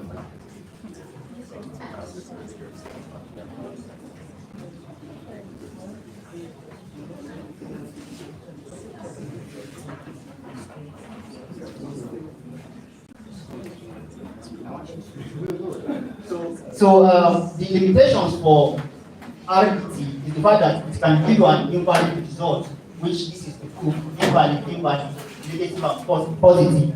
Then it's now expensive in Nigeria. The malaria test kit currently in Nigeria is 20,000 naira, and each kit is not even up to 50 pieces in each. So when you get an invalid result, you have to discard that one and use another one, which of course is leading to wastage of resources. Why not use an AI model that will give you 98% accuracy, and of course you don't have to spend up to 20. So if you are to buy an average health facility, attends to nothing less than 150,000 clients monthly. So if you multiply 20K per one, it means you are going to use up to 2 or 3 test kits packs monthly, which if you multiply it, is going to be around 60. If you are spending 60,000 naira on malaria test kit, which is not even accurate and reliable. So our advantage, of course, is high accuracy of 90%. It takes less than 3 seconds to give you a result. It's less expensive and it's user friendly. Next slide, please. Now, customer acquisition, in as much as the product is good and it's scalable, one of the best ways to acquire customers is to partner with health organizations like PCN, the Medical Health Association, the Nursing Health Association, and the rest of them. Then we collaborate with the federal government for implementation in both primary health care, secondary healthcare centers, and tertiary healthcare centers. Next slide. Now, we ask, of course, we ask to win 100K so we can put it back into. We ask to win the 100K so we can put it in the development of the app because as you can see, the UI was not properly completely designed. It was not designed to prove that this is doable and it's feasible. So and when we win this 100K, 70K is going back directly into 70K is going back directly into the production and 30K is going into the registration of the idea because it's 21st century. You need to protect your intellectual property. They also ask for mentorship. In as much as we have a product, we need to market it and promote it out there for the world to see and know what we are doing. Also, require visibility, partnership, and funding. Still in asking, we require 10 million naira to make this look very professional and very workable. 25% is going to be training and validation of the model. Of course, we all know that for you to build a very good AI, you need a whole lot of data to do that. So, and we don't just want to employ everybody. We need to employ trained. We need to employ trained personnel. Then 35% is going to be UI as well. Don't worry about it, just move on. Alright, so the funding team is myself, then Messi, my co-founder, advisor of BDC. Why should we keep depending on what is not completely reliable when you can use Paradetect, which is completely reliable with 98% accuracy, and with time, the more data it gets, the more accurate it is because invest in Africa, sponsor Africa, patronize Africa, nobody is coming to you. A round of applause for Team Paradetect. Okay, I'm going to take this one because this is quite interesting. When I was doing my final year project, to be honest, my 5 years in school, that was the best time of my life. I'm not like that's changed my life, but that's a long story. So my first question, is your co-host. You're not acting like I say co-founder, right? You're not acting like co-founder. I'm here for a presentation, you're easy. How about you're just putting your hand on who now? That does not add up. That's one. Two. So in a nutshell, right? Because I like business is very simple. I don't like to be very technical. I like business is very simple. In a nutshell, basically someone can use your phone, right? Someone can use your phone to like take a picture of the blood, their blood, and you can detect right what's it called again, whether this has malaria or not. In a nutshell, right? I just have one problem. My problem is, ladies and gentlemen, which phone is the best camera? Has the best camera? iPhone, Abi? Samsung. Okay, Samsung iPhone. How much is the best quality iPhone right now in the market? If you want to get something good, how much is it hold? 1.9. Is that what? 650. Okay, let's cap it out. Let's just keep it out. Let's cap it out. Let's say 400. We can get something very reasonable. 400, yeah? So that's like 400. And there's no still guarantee that the conditions you are even taking that picture. Because remember, anything has to do with taking a picture. There's light, there's humidity, there's a lot of factors involved. Right? My question, are you actually trying to scam us? Because why I'm saying this way is that a friend of mine worked for something similar to this. what was it like? The idea is that you use the phone and take a picture of the plant, and it will detect what kind of disease the plant is going to be, right? But the same challenge happens, which is hardware. You need expensive hardware to be able to get that place, right? And there is also no what's it called again? Like this they have platform members, right? This is not new. It's a very old thing. I mean, when they graduate from school, people were doing crazy shit there. They come and imagine what they have now. Yeah. So people here is in school. Here is like 20, 30 years back. Just that people are just trying to just make it popular, right? Yeah. So I'm trying to get to this. Have you tested this? Why you us live or just something? The concept you're just trying to prove. It's live. You tested it. It works. Yes. Let me clarify something. Part of what we are doing, remember I said we are trying to mimic the filters of the microscope when I was presenting. Yes, I know. So one of the reasons why the microscope is giving 60 to 80% accuracy is for the fact that there are human errors attached to it. There are a whole lot of errors, a whole lot of factors that can affect your results when you are using the microscope. Well, it's still in control environment. Yeah. So now, while using the microscope now, we want to build an app that can have the features of the microscope. So I know the use of the microscope requires light, but then of course you can on your flashlight when snapping. It's not the same thing. You take pictures. Yes, I think. Take quality standard pictures. If I know it's sounding, but I think if as complex as the drug discovery can, something like that can be used using a software. Yeah, there's a potential, right? But I can't see that for the likelihood of there's even the variance of how person goes things out. Right? There are so many factors you can know. What is the surface of the skin? They sweat, but it does something else. Yeah, I know. Because now people that are collecting the samples, right? Because basically they're trying to say that anybody can test themselves, Not right? everybody. Our target audience are just health. Okay, health officials. Only health. I make it clear. Sorry, can you go on? No, make the point. Yeah, I make it clear. It's just health. Just health officials. And that's why they are target. Okay, no, that's it. Thank you very much. That's here for you. All right, thanks so much for the beautiful presentation. Of course, it has to be a Nigerian thing because malaria is endemic in Nigeria. So I think government could also can export to maybe somewhere else. Okay. All right. So mine is still just to know how this thing works. Are we boycotting microscope? Because the traditional way this thing is done is to prepare a smear on a slide. And the malaria parasite is, I think, is microscopic, of which I know it's only a microscope that can pick it. So I don't know, like I was trying to say, I don't know what camera has that power, the lens power, to really pick up a microscopic organism. That's one. Or is it that you want to add it like an accessory to, I don't know. Because I know about an automated analyzer that can analyze serum blood samples and check a whole lot of things. You put it in a cuvette, you take the blood sample, so it runs a whole lot of things.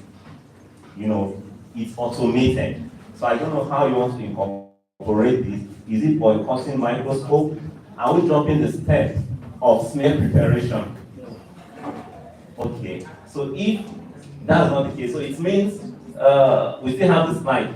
We are still watching it, just as you want to use another lens to watch it, or how they really tend to do this. Okay, how we intend to do it is when we're doing AI, we collected blood samples. We collected 13,777 blood samples that are infected with malaria confirmed from the hospital. As a matter of fact, we have ethical clearance of getting some part of the data from Jews here. Yes, so we use that in building AI. So now, when you want to take the snapshot, you of course prepare the blood, because of course you can't just, even the microscope can't just go directly to the blood and get parasites. So since we use microscopic images, of course it's definitely a microscope that can be able to detect that, and that's why we are building AI. This is innovation. Everything is possible. everything is possible. There's no limitation. So for now, we are trying to, we use the AI, we test run it, and it's gave a 98% accuracy. What we want to focus more on now, after now, is building the microscopic features of the app itself so that you can snap directly. That's what we want to focus on building right now.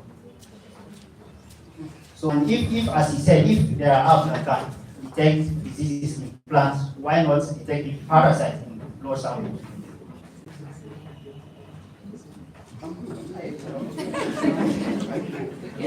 Well done. Your presentation was well done. So, what the question I have is, you said this is the first of its kind. You checked even in the morning and I don't see anyone that is being. because I just went to Google and I just said like malaria testing app, and I've seen a lot of it.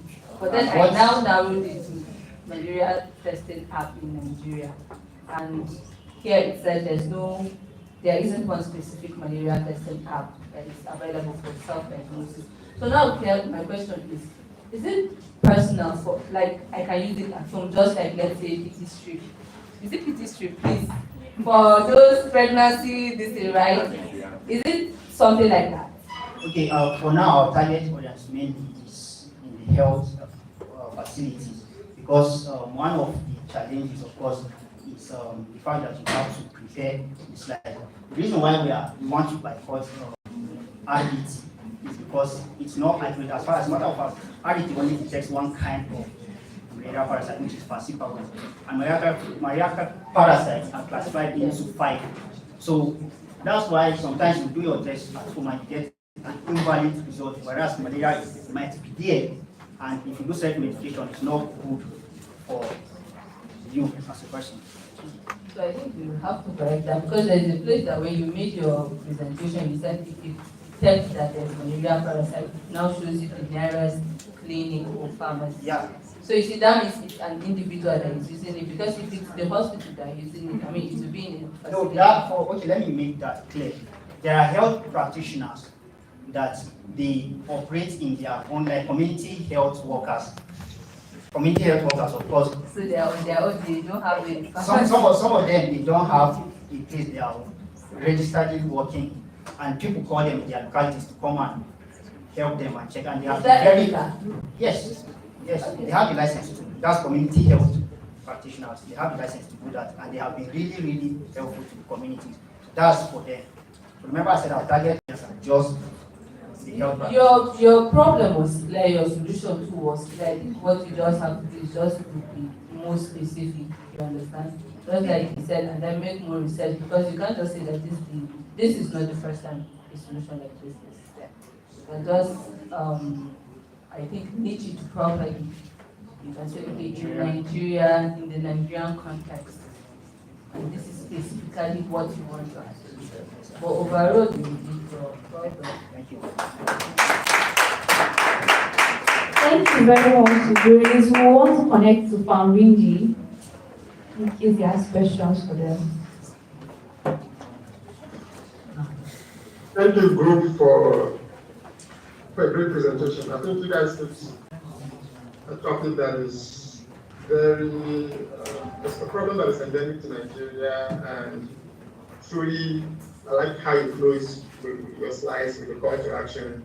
This is a problem that nobody is going to come to help us solve, because if malaria is not endemic in any other country, then forget about solutions from any other country. So this is us. The question that I have, I think a number of people asked already.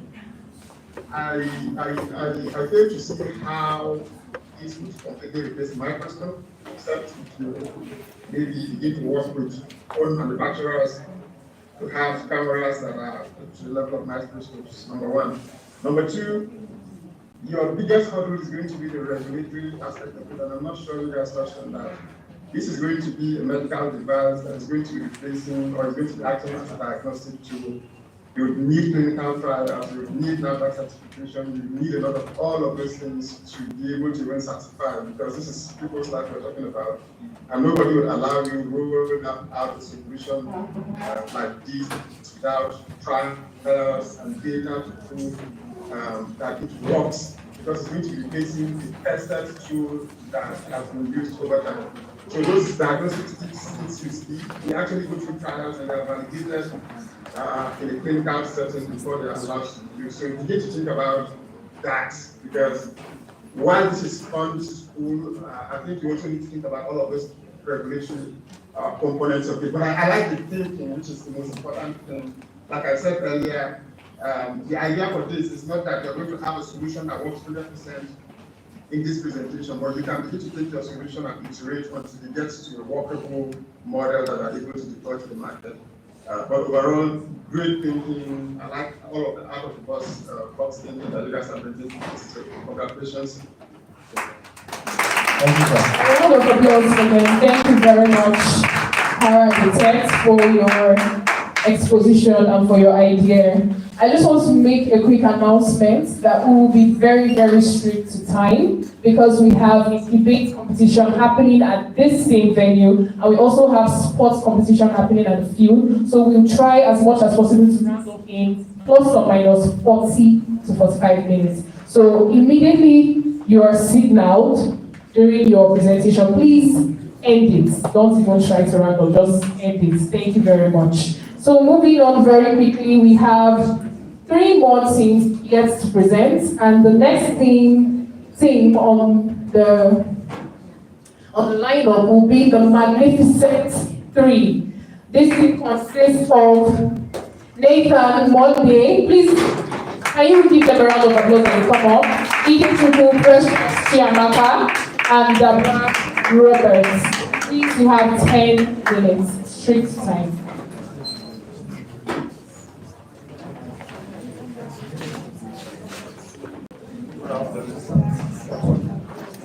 Good morning, afternoon, sorry, everyone. Thank you for this opportunity. And say a big thank you to the most impeccable job, panelists, judges, and everyone here. So this is my team. This is my team, and we have something. The name of the app is Farmer AI Nigeria. As you can all see, Farmer AI Nigeria. So what's it all about? So take this video for us to give us a brief overview of what Farmer AI Nigeria is.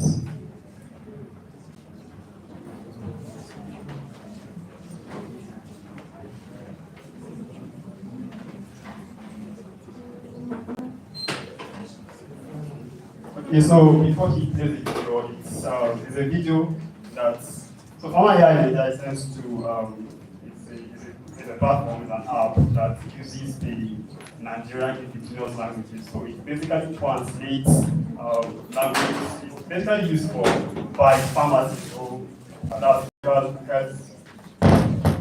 healthcare providers to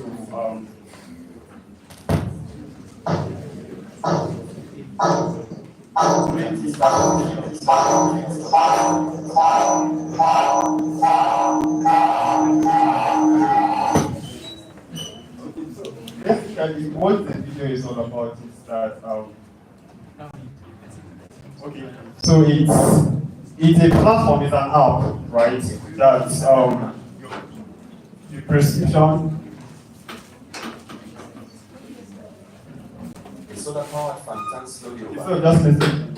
Pharmacist Nathan Monday is seated at his consultation desk, reviewing stock on his tablet. A weird-looking elderly man, Madam Osman, enters, visibly uncomfortable, holding his stomach. Nathan Monday. Sir, you're welcome. Please have a seat.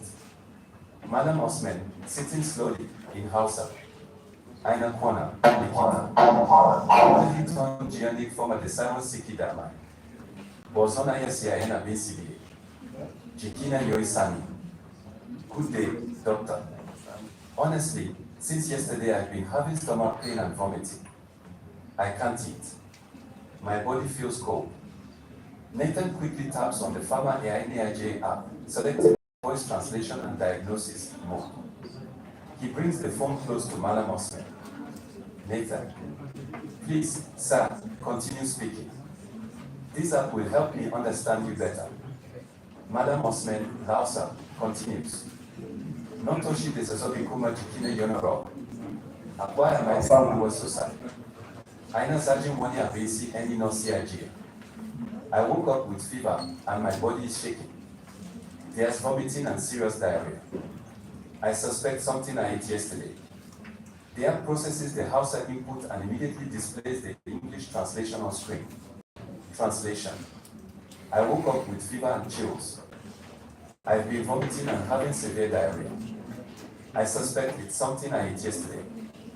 The app's AI engine kicks in, analyzing symptoms. On the screen, probable diagnosis. Acute gastroenteritis, likely foodborne infection. Recommended. Oral rehydration salts, ORS. Metronidazole 400 milligrams TID for 5 days. Zinc supplement if diarrhea persists. All right, so thank you very much. So this video basically talks about everything that our app, the pharmacists are just graduated here. I think the pharmacists are just graduated here. I think so she's somewhere practicing. So she was like saying there is a whole lot of challenge between how she can interact with, because the region she is, she is not, the people there actually are not like quite educated, they are not Israelites. So for her to interact with them very effectively, it's a kind of a bit problem. So she was saying, so the communication there is a bit difficult for her. So that's why Musa is the Hausa man. He doesn't understand English, and the pharmacist they are assigning to him doesn't understand Hausa. So if you're having such scenario, how are you going to do it? When you say, well, you have to wait for some pharmacist or that professional that understand your language before you can offer a solution? No, of course. So next slide. Well, this is how it's the build up of the piece. So you have your, you speak your symptoms. I can say, you don't have to stress yourself. Just patient comes and you understand that he doesn't understand your language. You can touch him to, you can speak your language when you speak. So you can speak from, this is just from the video you watch. So now the symptoms is inner chewing chicky, right? Inner the chewing pain or something like, oh, inner the chewing. So the I get it, so it gets the process it, gets suggestion for it. So this is the suggestion for it. It can provide solutions and suggestion, other alternatives, not necessarily for physically synthetic, but even traditional recommendations or herbal drugs recommendations. So this is it. You can see for this, the paracetamol, you can take paracetamol. Then for herbal, let me see, not the synthetic type, you can take ginger. You can brew it, 2 teaspoons, fresh ginger, hot water, drink 2 cups, and then the paracetamol, normal paracetamol that we all know. So it receives the information and gives the response. Next slide. So this is the key features of Pharma AI in Nigeria. So voice input in local Nigerian languages. Our target is basically Nigeria, the local demographic in Nigeria. So access symptoms spoken in Nigerian languages, Hausa, Igbo, Yoruba, translates into Pharma AI processing. Next slide. So, this is the architecture of it. What it does, right? So it collects symptoms, inputs, that's voice, either voice, text, you can use either of it. And then it displays the herbal remedy suggestion as you can just see, without the ginger and then the rest. So it shows warning and instructions about that. And then it supports multiple language. You can speak in any language of your choice. And then it can translate it for you next. And it can translate it for you next.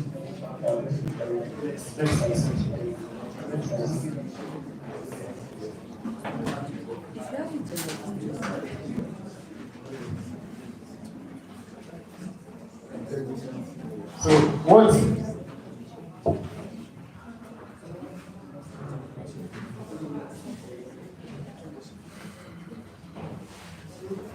So the Pharma AI in Nigeria works, how it works, as I've said, go to that chat.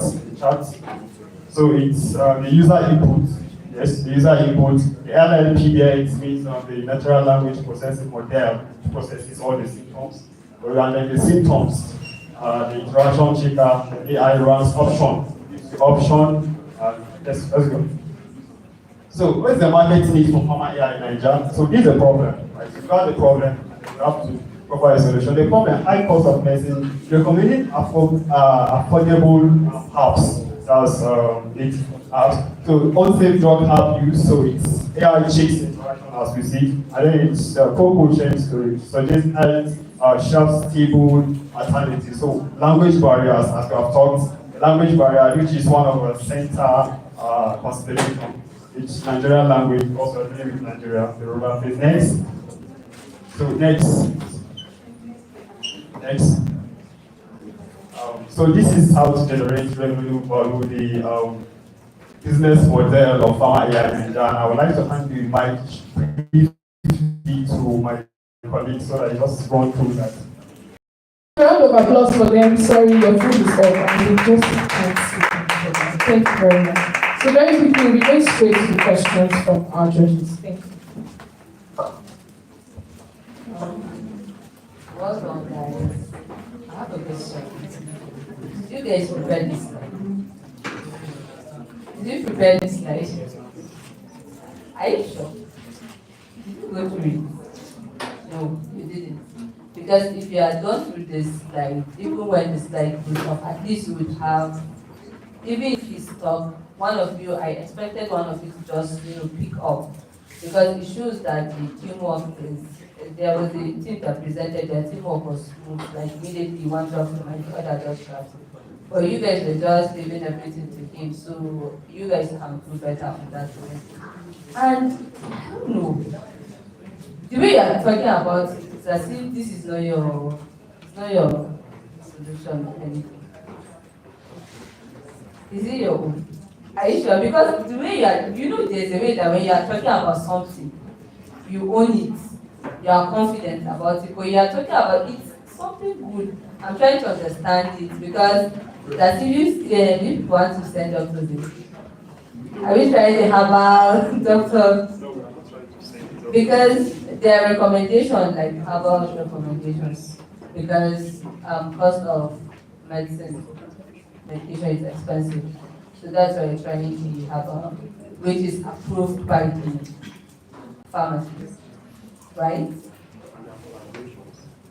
Okay. And then, so your target audience will be in the rural areas, but then it will be the healthcare providers.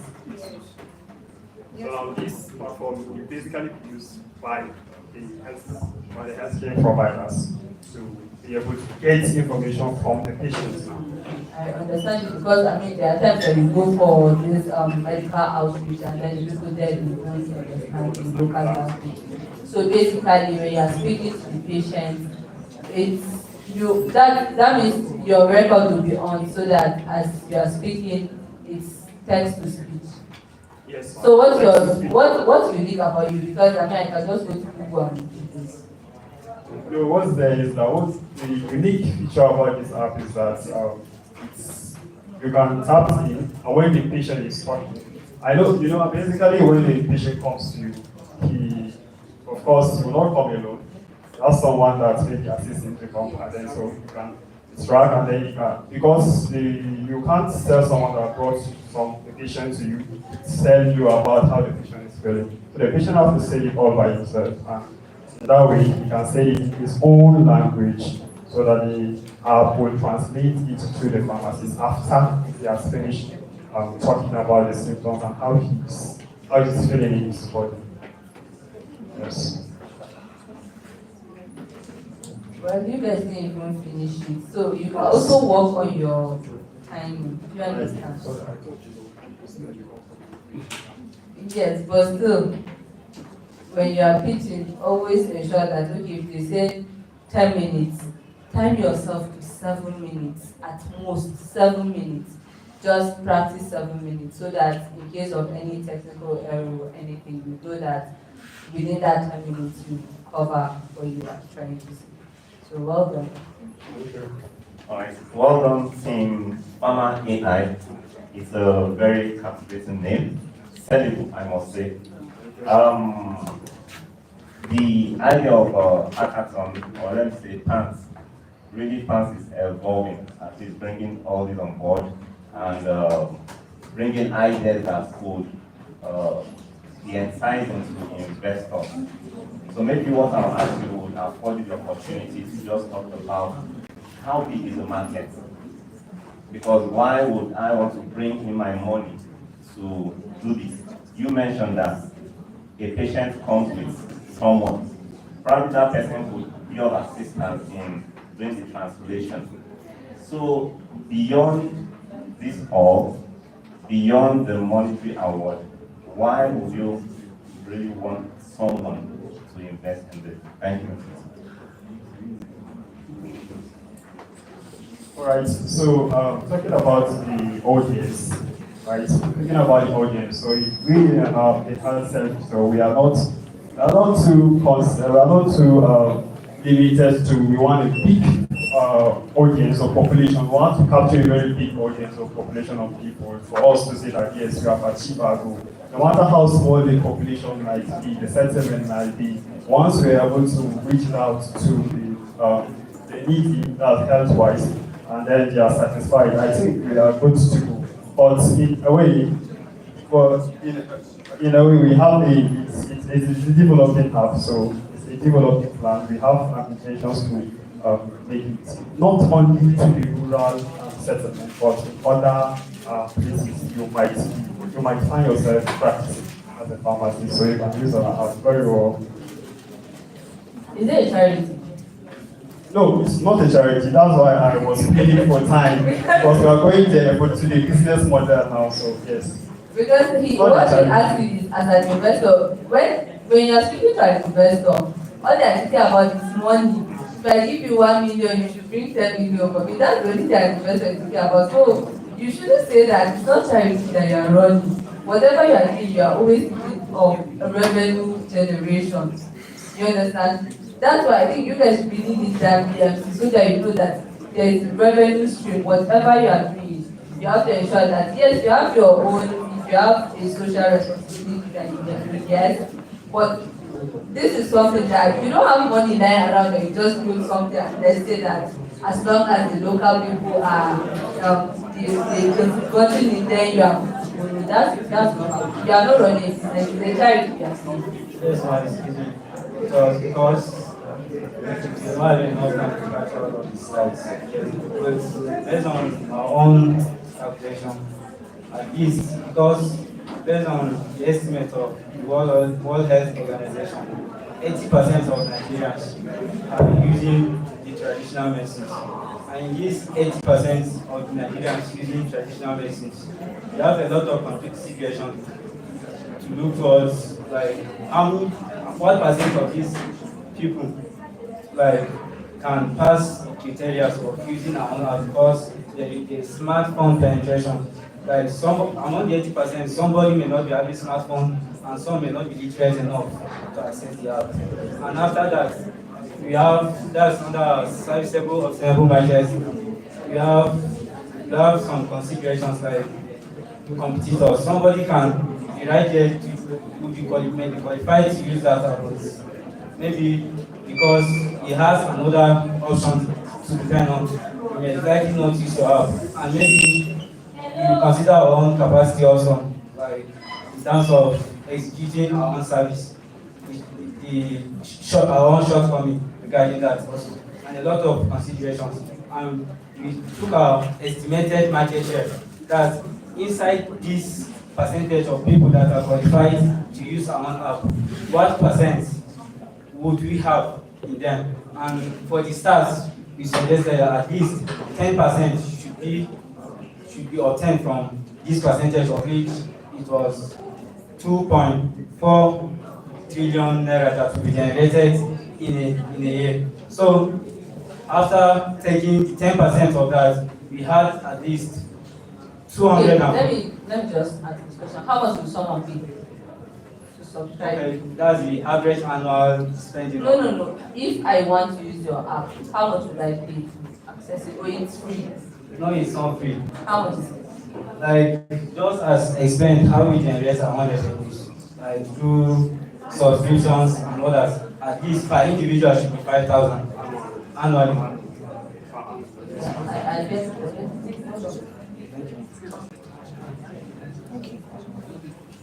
Alright, please a round of applause for the magnificent lady, Farmer AI. Thank you very much. There will be no more questions. Thank you very much. Please, you can go back to your seat. Thank you. Please, a round of applause for them once again as they go back to your seats. And then the next thing will be coming up very, very quickly. We'll be having the Chain RX team, comprising of Torsin, Samir, Kasmir. Please, can you give them a round of applause as I call them out? Philip, Favor, and Andrew, the orange. At the orange, thank you.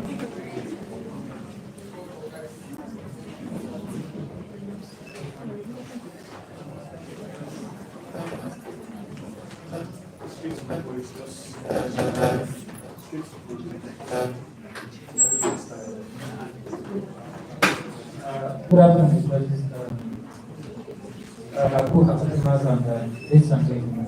So, quickly, our project name is Chain RX, and it is actually an interesting introduction. Look at it.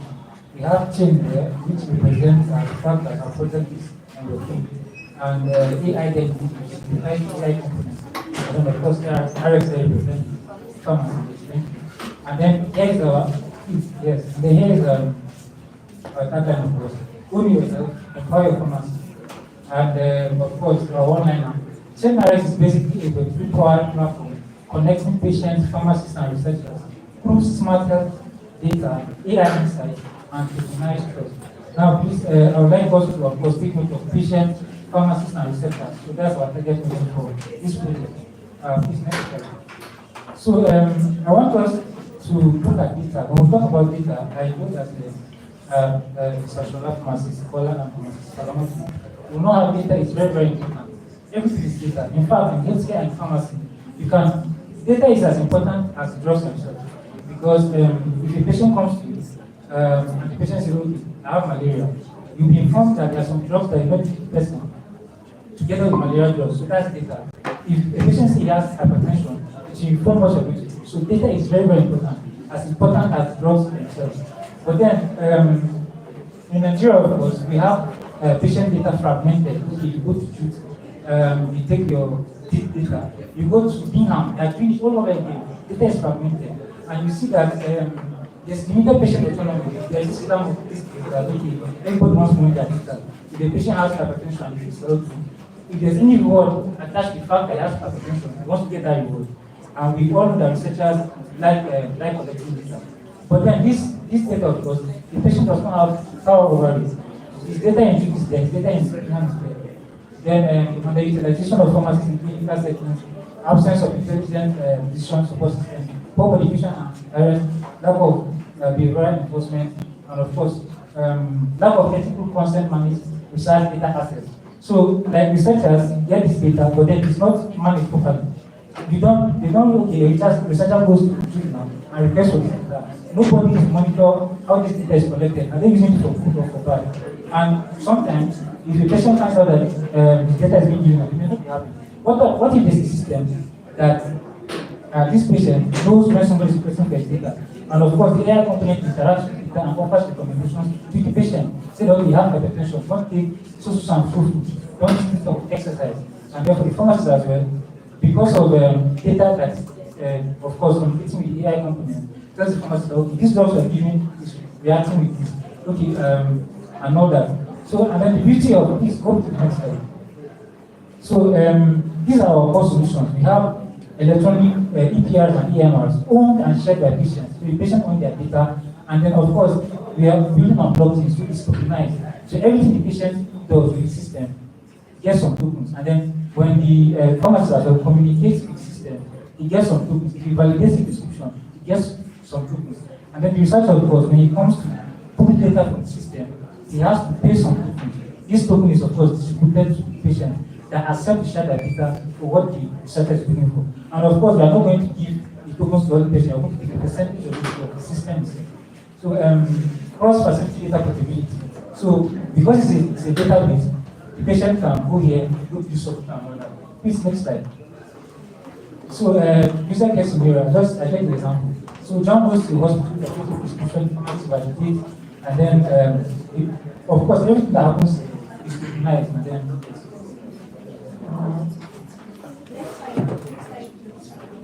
We are going to look at the impact of what does chain arrest tend to achieve.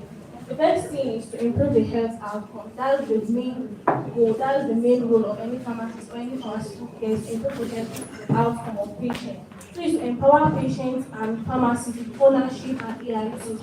That autonomy over your data, to share it or not to share it, is in the hands of the patient. To build public trust, to secure data and reward. With data policies now coming up that patients or people in general want to safeguard their data and no wants to be shared. Chain arrest will help build that trust that you can trust us and your data is secure and will not be shared without your consent or permission. So enable responsible, transparent, and ethical research access. Of course, it has to be by consent and it has to be ethical and not biased. Position Nigerian patients and professionals at the center of global health research. This is a very big project that is going to put Nigeria at the center of global research. Next slide. So competitive advantage. Of course, we have competitors. We are not the first to think of this. The first is medical chain. We have medical chain, doses, after record. Then why should you choose chain RX? One, we have the AI components. We have the researcher and pharmacist dashboard. They are all present. So we put into considerations the place of the pharmacist and the place of the researcher. And we also use the AI components. Why medical chain does not have that? Doses does not have the Web3 component to secure your data. Chain RX have this. Now, after record, of course, there's the AI component, there's the Web3, but it's not tokenized. We know that token is a form of incentive to attract patients, to attract users. When you get tokens and you reach a particular amount, you can convert it to real-time cash that you can use. Next slide. Market opportunity. The global Web3 market is projected to grow to $33.53 billion by 2030, driven by the demand for data ownership, decentralization, and tokenized ecosystem. Now, these are the reasons why this market is going to be big, because there's a need for data ownership, there's a need for decentralization, and the token that is involved is going to make it a very big market. Over 70% of patients and pharmacists already use AI tools or search engine. We know that now, if I'm having headache or symptoms, the first thing I want to do is to search these symptoms, what can be a possible health problem. But now we are bringing this solution right to the doorstep of the patient instead of you going out to look for that solution. And we are meeting users where they already are. They are there, the market is there, our users are there. We just need to bring this project to life. Next slide. So I'll be talking on the go-to-market strategy. What does it mean? This simply means how do we intend to launch our project and how do we intend to promote this product in the market space. One, we have a presence at Web3 Health Tech events by just attending these events and then presenting this to the wider audience, where our target audience, as they have already seen, the patients, the pharmacists, and then the researchers are based. We also have partnership with pharmacy, schools, and student bodies. Because when we get to pharmacy or student bodies, I will tell them that yes, this chain RX, it is where you can get the most relevant and up-to-date data, and as well personalize your patient's data, not just collecting data from the wire, but you are getting data directly from the patient, which is authenticated. And then we also have community pharmacists campaign by getting to community pharmacists and telling them that yes, this is what we have in this, and this is how this is going to be of benefit. And then in this process, we are also growing our user base, because in the process of onboarding the patients, the user base of GenR is growing as well. We also have collaborations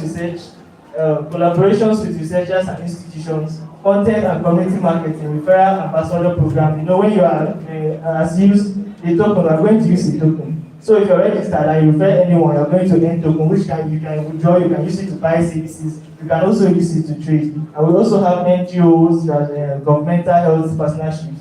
By partnershiping with our government, you can know that all the government health facilities are automatically under GenRx. thereby see onboarding patients who are automatically our users. We also have pilot programs in hospitals and pharmacies. Next slide. Business model. How do we intend to generate revenue in order to keep these projects going and not to go into decadence? Percentage of chain RX token paid by researcher to access patients' data. Before the researcher gets patients' data, he has to pay chain RX token. From there, we can generate our money, which will be shared amongst the founders, the developers, and as well the community. Access to premium services. So far as you're registered on chain RX, you can have access to services, but to get the most premium, like to recommend a pharmacist, to consultations, and then patients as well to get direct consultations and direct medication prescription. You have to subscribe to get have access to premium services, as well advertisement fee from verified brands. Brands who we have seen that yes, their products are verified, they have the efficiency that they need. We can also integrate it as adverts on the platform to enable our patients see that these are the products we are supposed to use. Next slide. So traction. Since this is in its ideation stage, we cannot really talk about the traction, but it is promising. I can see it all in your own eyes that you are anticipating for this project already. A round of applause. Thank you very much. Please, very, very quickly, we'll be having questions as short and direct as possible. All right. It's a wonderful presentation, a good topic. It's similar to something I did as well. I did something on blockchain RX. So it's using the blockchain technology to reduce proliferation of fake drugs. So I saw what stood out for you as the advantage you have over existing drugs.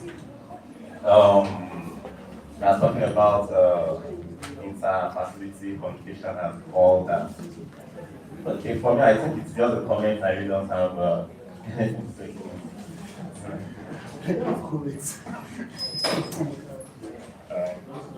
Yeah, they did well, honestly. Well done, and for your timing.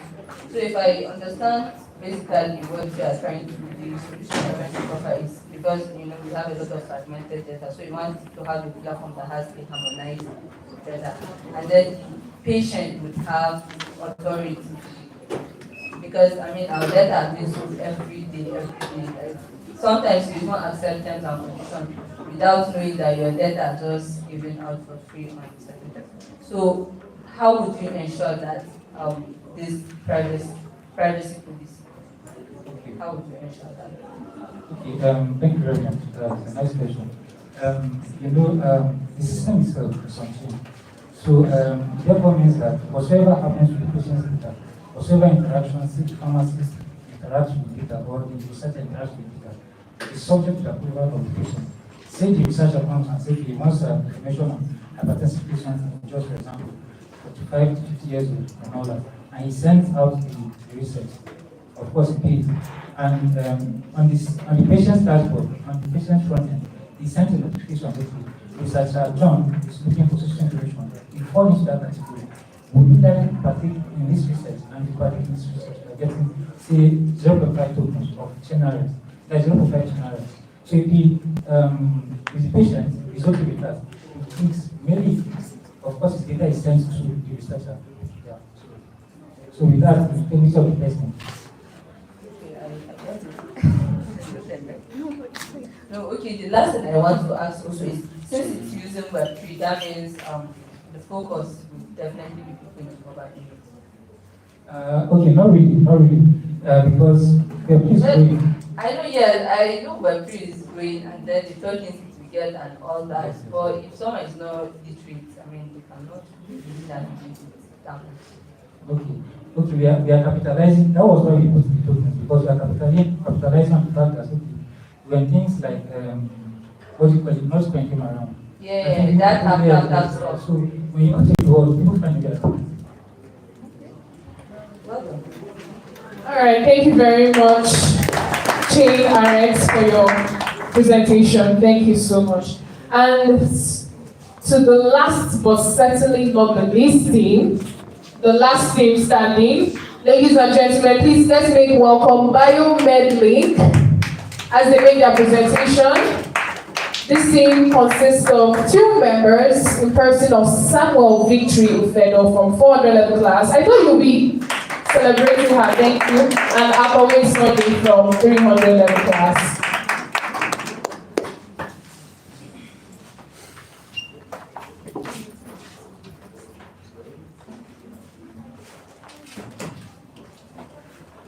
In Nigerian community pharmacy, crisis unfolds daily. A patient comes in, receives a prescription, goes back, no record, receives a prescription, no record kept, no record stored. That same patient comes again, and another pharmacy is on duty. Now, the pharmacy on duty is left with how and what kind of intervention was given to this patient. Worse still, if this patient is referred to a hospital, the physician have no idea whatsoever on the over-the-counter treatment this patient has received from the pharmacist. Now, this begs the question, what will health pharmacy outcome look like if pharmacy, particularly community pharmacists, are empowered with a secure, integrated storage system? I introduce to you Medilink 360. Ma, you asked a question during one of our presentations, how do you get data? Medilink 360 is the answer. With Medilink 360,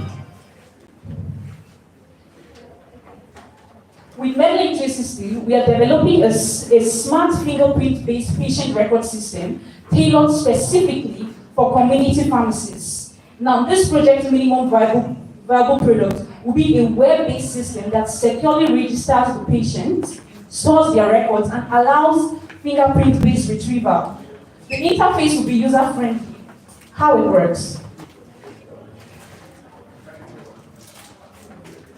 Use of fingerprint biometrics to uniquely identify and retrieve patient data enables pharmacists to log in and view medication history, allergies, prescriptions, and other relevant health info, allow role-based access within a pharmacy facility. Now, our prototype, as you can see in the picture, with this a concept we've been able to come up with. And I'll invite my team member, Akoe Sunday, to come and discuss briefly on the prototype. Thank you. Thank you, everyone. Thank you, everyone. Thank you, judges, for your time. Now, I just want to say this. I'm quite excited to work on this project because it's one that actually affects Nigerians directly, in the sense that we don't have a system where the information of users or patients are properly managed. So please permit me to demonstrate live as we have already built the prototype for this, which is awaiting launching. In addition to what you say, this concept was well thought out. I mean, it was well thought out. We didn't solve the internet to come up with, to look at what model. Now, because it's a web-based system, the onboarding costs 25,000 naira, monthly subscription 80,000 naira. 8,000 naira. Then fingerprint scanner, fingerprint feature, and AI add-on, which includes prescription, AI add-on feature, which is going to cost 3,000 naira per subscription. Now, the AI add-on feature and the fingerprint-enabled retrieval is going to be premium. It's based on whether or not you want this feature. However, our alternative means is to generate a unique ID for the patient upon registration. Please come up now and briefly talk about the prototype. All right, thank you, Richard. So, I see on board, this is a live app that we have been able to come up with. You can see that the where my cursor is pointing at. You can see a simulated fingerprint. Now, this will enable every user, the patient, to be able to log on into this platform to retrieve their data. Now, you can also see that it is user-friendly. What's the essence of building an application that nobody finds, nobody can easily access. All right, so permit me to move on to the next part. So, you could also see that, it's coming up. You could also see that we've also integrated AI summary, whereby drug interaction, you can easily get drug interactions, right?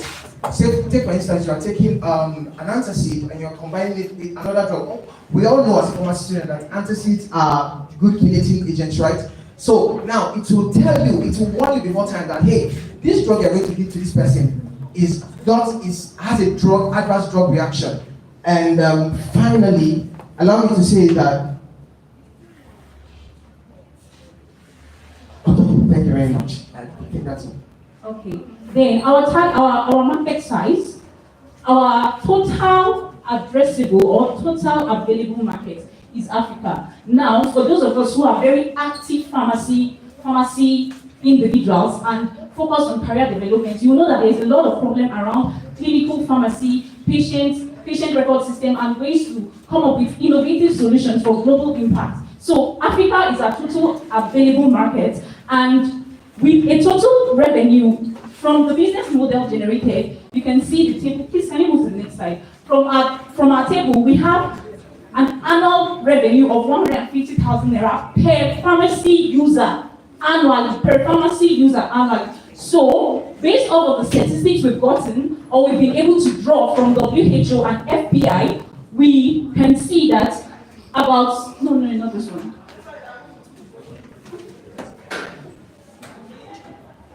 We can see that there are over 70,000 pharmacists in Africa. So, for a pharmacy user, and if this product is adopted in Africa, would have over $100 trillion US. Then our serviceable available market is West Africa, because that's where most developing countries are. Approximately, there are about 28,000 pharmacies in West Africa, and if you multiply 150,000 times 8,000, you will see that.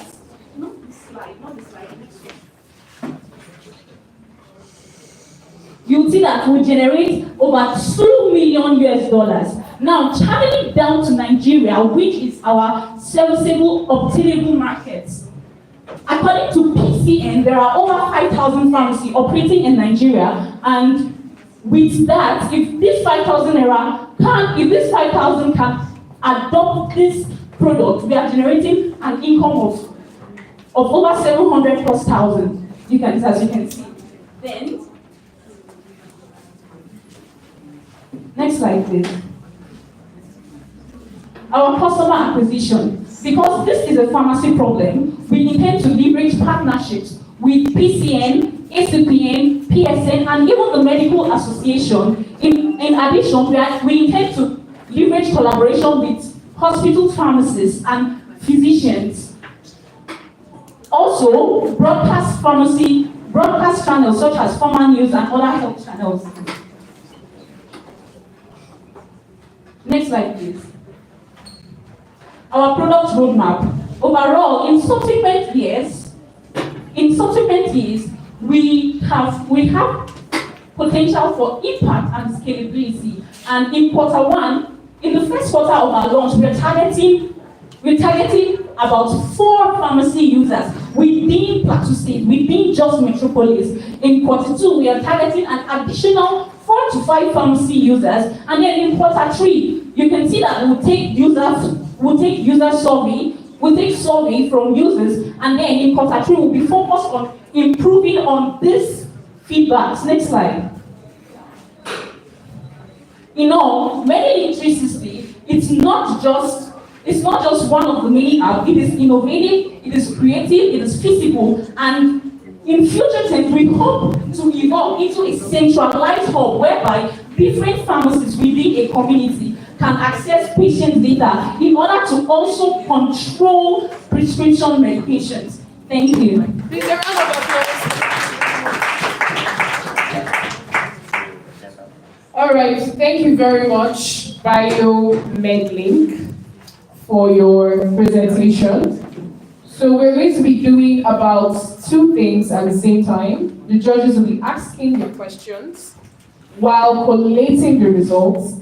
And yes, so after the question and answer, we'll be having a brief comment on the competition from our sponsor, and then we'll announce the results finally. So at this point, while the results have been collated, we're going to be having questions for this very team. Thank you very much.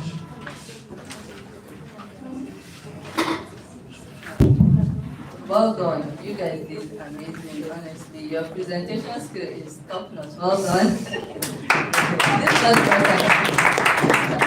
Yeah, and I love the fact that their teamwork too. Immediately, like he was stuck, she just picked up and started speaking. So for that, well done with that. Now, questions. So, who exactly is your target audience?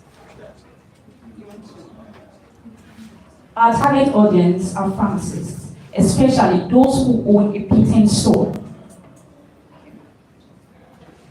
Straight to the point. Those are your target audience. So you know your target audience. Yes, ma'am. Honestly, overall, that's my question. You did well.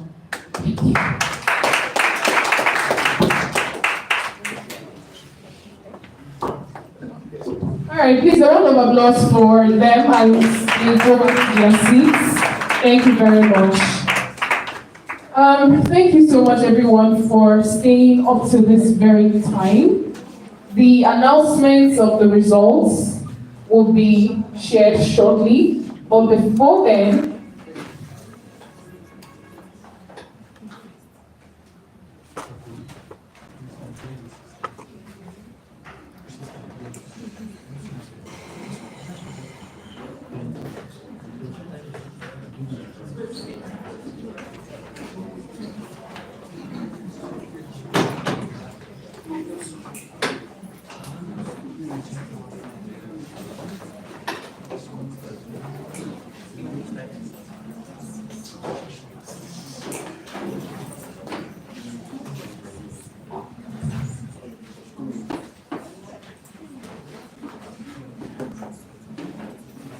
Good afternoon, everyone. Can you all hear me? I know everyone's tired. Don't worry, we're done. Yeah, we're actually done. I must say, please can we put our hands together for everyone, please? Come on, try. The title, yeah. The title, and I must say, the participants did excellently well. They tried their best, right? They did the best they can. Although one of the things I have to point out is when they were writing numbers here, $5 million. Trillion, someone. $10 million. I'm like, okay, do you know $10 million is naira? I was like, what is happening here, man? These people, I get on crazy. Yeah, that was the point. It was actually really, really good. One of the things I want to point out is, I think most of the things were done on speculation. Nobody actually went for feasibility studies. So did anyone go for feasibility studies? Like you actually created a Google form and sent it out and checked to get people's responses. Who did that? Which of you did that? Or no, that one. Now school year, this school you're going to do that one now. Did you go to pharmacists and ask them questions outside school? Yeah. You also. Okay, in my own case, I've visited a number of pharmacies and Same problem, recurring problem, right? yeah, they don't have a record system and people want sheets. It's problematic actually. That's good. Very good. Very good. I like that. So yeah, because here it is again, and I'm going to give you an example, right? I'm going to give you an example. Sometimes, most problems we tend to over-engineer things. What do I mean? Right? Sometimes a problem can have a very simple, straightforward solution, but like everybody has been doing it, everybody chooses AIT. Everybody chooses AIT. I'll give an example. Plateau State, Plateau Riders now, the boss, I've forgotten the name, what's it called? Metro, right? Now, someone can come and say, we need to have an app that can tell when the bus is coming. Has anybody thought about that before? Like, we are the bus stop, we are just waiting, but that kind of settings whereby you can know when the bus is coming, when it's arriving, when it's arriving, right? As Sarah for what she wants, right? Now, the thing is this, yeah, and this is where I didn't hold anybody accountable, is that the cost of running a product like that's able to track every single instance where a bus is to millions of devices around the world it just simply means that the cost you pay for your ticket is going to increase. And trust me, just people don't pay. I did like, we just people pay. So right now, the fare is set at what? How much? 200. So imagine you're paying like let's say 1.5. How many people pay? Yeah. So most times, most problems don't need over engineering. They don't need too much complex solutions. They need something actually straightforward. And I think that's what, because most of the solutions, if you break it down and these things are actually used, you will see that the cost of growing those infrastructure is so much that you cannot even afford to give it at that price, which I think to be so pricey, right? So yeah, that's just the overall map. But everyone tried. I love how everyone put their thing out there, and they did their best. They did their best. I'm so proud. Please come on and stay up also. And the last thing I would like to say, right? The last thing I would like to say is this. Tech is a big field. Tech is an ocean that doesn't care who your father is, who your mother is, whether the book you had last year, somebody ran around with your money. The tech doesn't care about that. You're big, you're small, you're tall, you're fat, whatever it is, right? It's a playing field whereby anybody who dares to dream, one, is stupidly stubborn. Stupidly stubborn. I put that again because for me, as my experience and my journey so far, right? There will be times whereby I wake at night, steady 3 days straight without sleeping, cracking your head about a problem that nobody sent you. you decided to take the challenge by yourself, right? Nobody asked you for the solution, but you decided to pull and say, this could be solved, and try to solve it, and it doesn't make sense, and it will not make sense for a while, right? That's how crazy tech is. But it is that if you are bold to dream, you are stubborn, and you don't go busy, and you are ready to learn, guy, you are ready to learn, you definitely come up with something. That's the truth about it. And the funny part about most of these products is, there was a time that Elon Musk was interviewed and they asked him, what does it mean, or how does it feel to you starting up a company or starting up a business? Because this thing we're doing here, there are several aspects of it. There is the technical side, which is what most of you are talking about, the idea and the technical side. There's the business angle of it, right? It's multifaceted, and for you to get to that point to scale through a lot of coding, they asked me, was like, how does it feel, what does it mean for someone to start a business, or as a tech person starting a business? It was like, it's like you taking broken glass, chewing it up, and staring into the great abyss. Do you understand? Like, there is no direct straight roadmap, and Nigeria makes it more interesting because there's no structure per se. Government can win more money and throw out the door that will scatter the people. You get it, right? But the truth is that if you are rugged, you are consistent, and you show up every day for yourself, you can definitely make something out of it. That's the truth about it. My story is a very perfect example. Funny enough, I didn't study software engineering, I didn't do computer science. I did physics in school. Now, I'm building products for people that are outside Nigeria. Like, it's crazy, right? It's crazy. So yeah, it's something that you can do. So, and it's not just only an idea. Idea is just one part of it. The other parts are long. And I think my boss is going to portray on that point. Maybe, I don't know, the next event you will have. It's going to tell you how something is actually built, the processes, the madness involved from stage to stage to stage to stage. Yeah. So that's just my mind. So I think I'm done. All right. Thank you very much, guys. A round of applause for Chief George, that is physically representing Pharmacist Radio. Please, a round of applause for him. Like he said, he's a software engineer and a community manager, so he knows the onions about tech and everything that surrounds it. Ladies and gentlemen, I want to remind you that very shortly we'll be announcing the winners of this competition while the judges are still collating the results together. Oh, they are done. All right. So very quickly, I don't know if Pharmacist Reggie can hear us. So we'll just receive your remark on the competition so far, sir. Okay, thank you again to the organizers, Fred and team, wonderful job executing this. Last year you guys showed me what to do, and you guys have taken a step further this year. The general comment I have about the competition this year is about the quality of ideas that I've seen so far. It's mind-blowing. Just think about the fact that in just a few weeks, most of you have come up with such amazing ideas.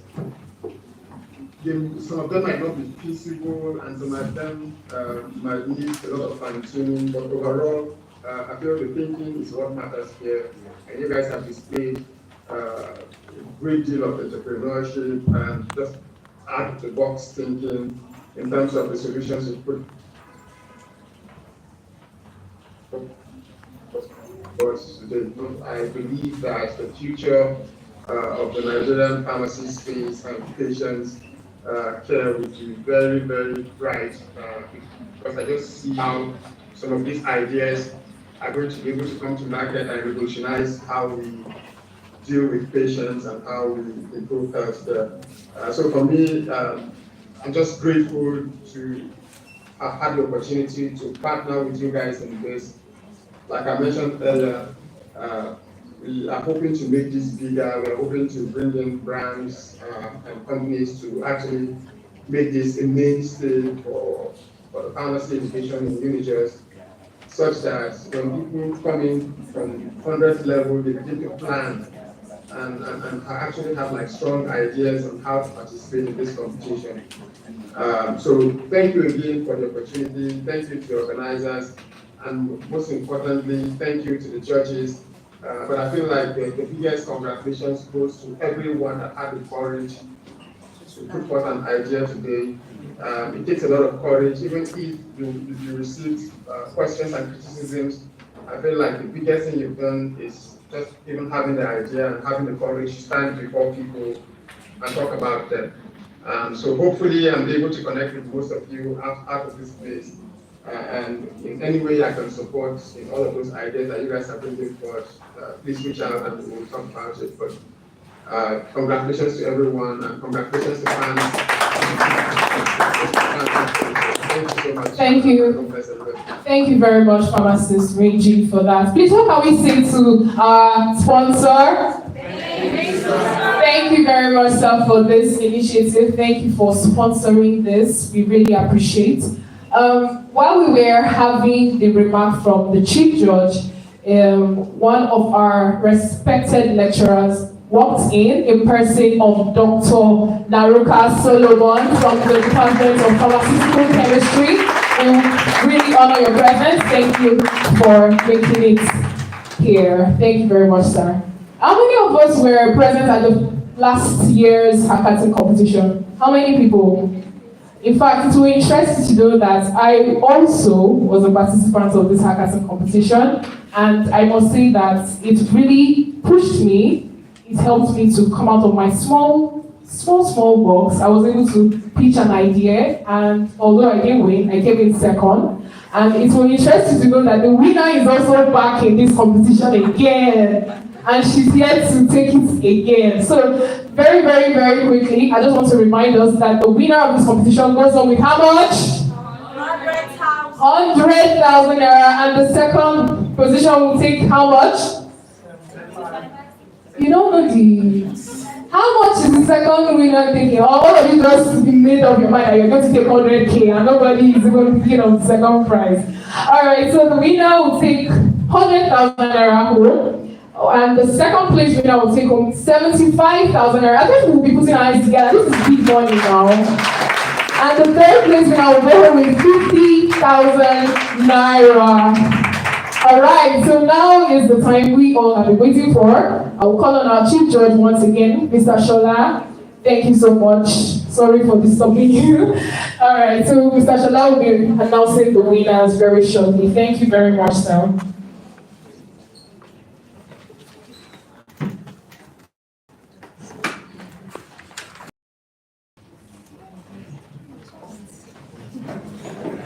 Don't worry, don't worry.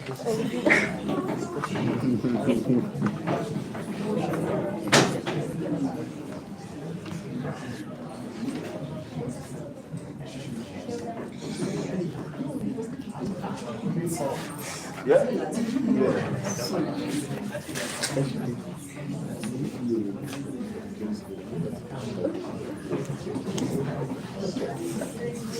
Ladies and gentlemen, your future has been decided here.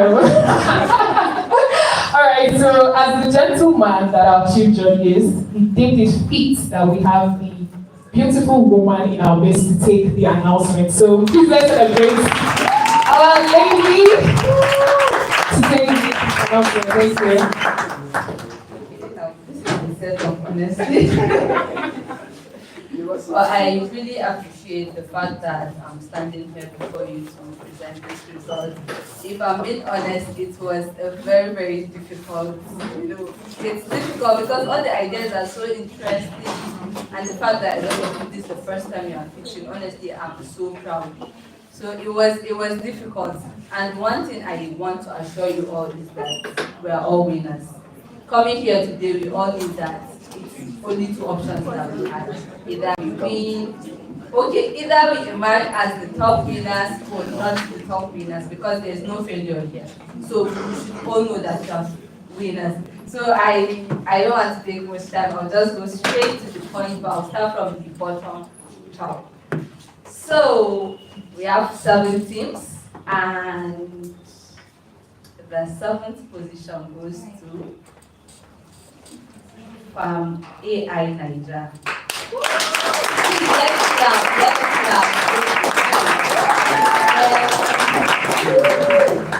The 6th position is the Amaze, Team Amaze. And we have RX Power as the 5th position. And the 4th position, we have the mobile-based malaria detection. So now the last drum rolls. So the tag is MedLink 360.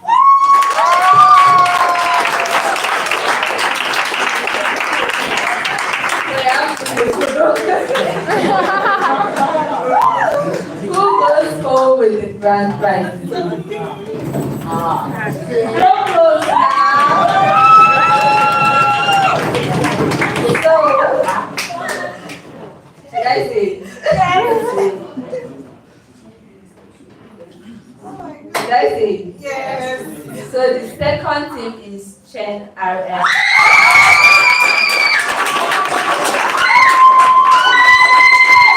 We have our winner.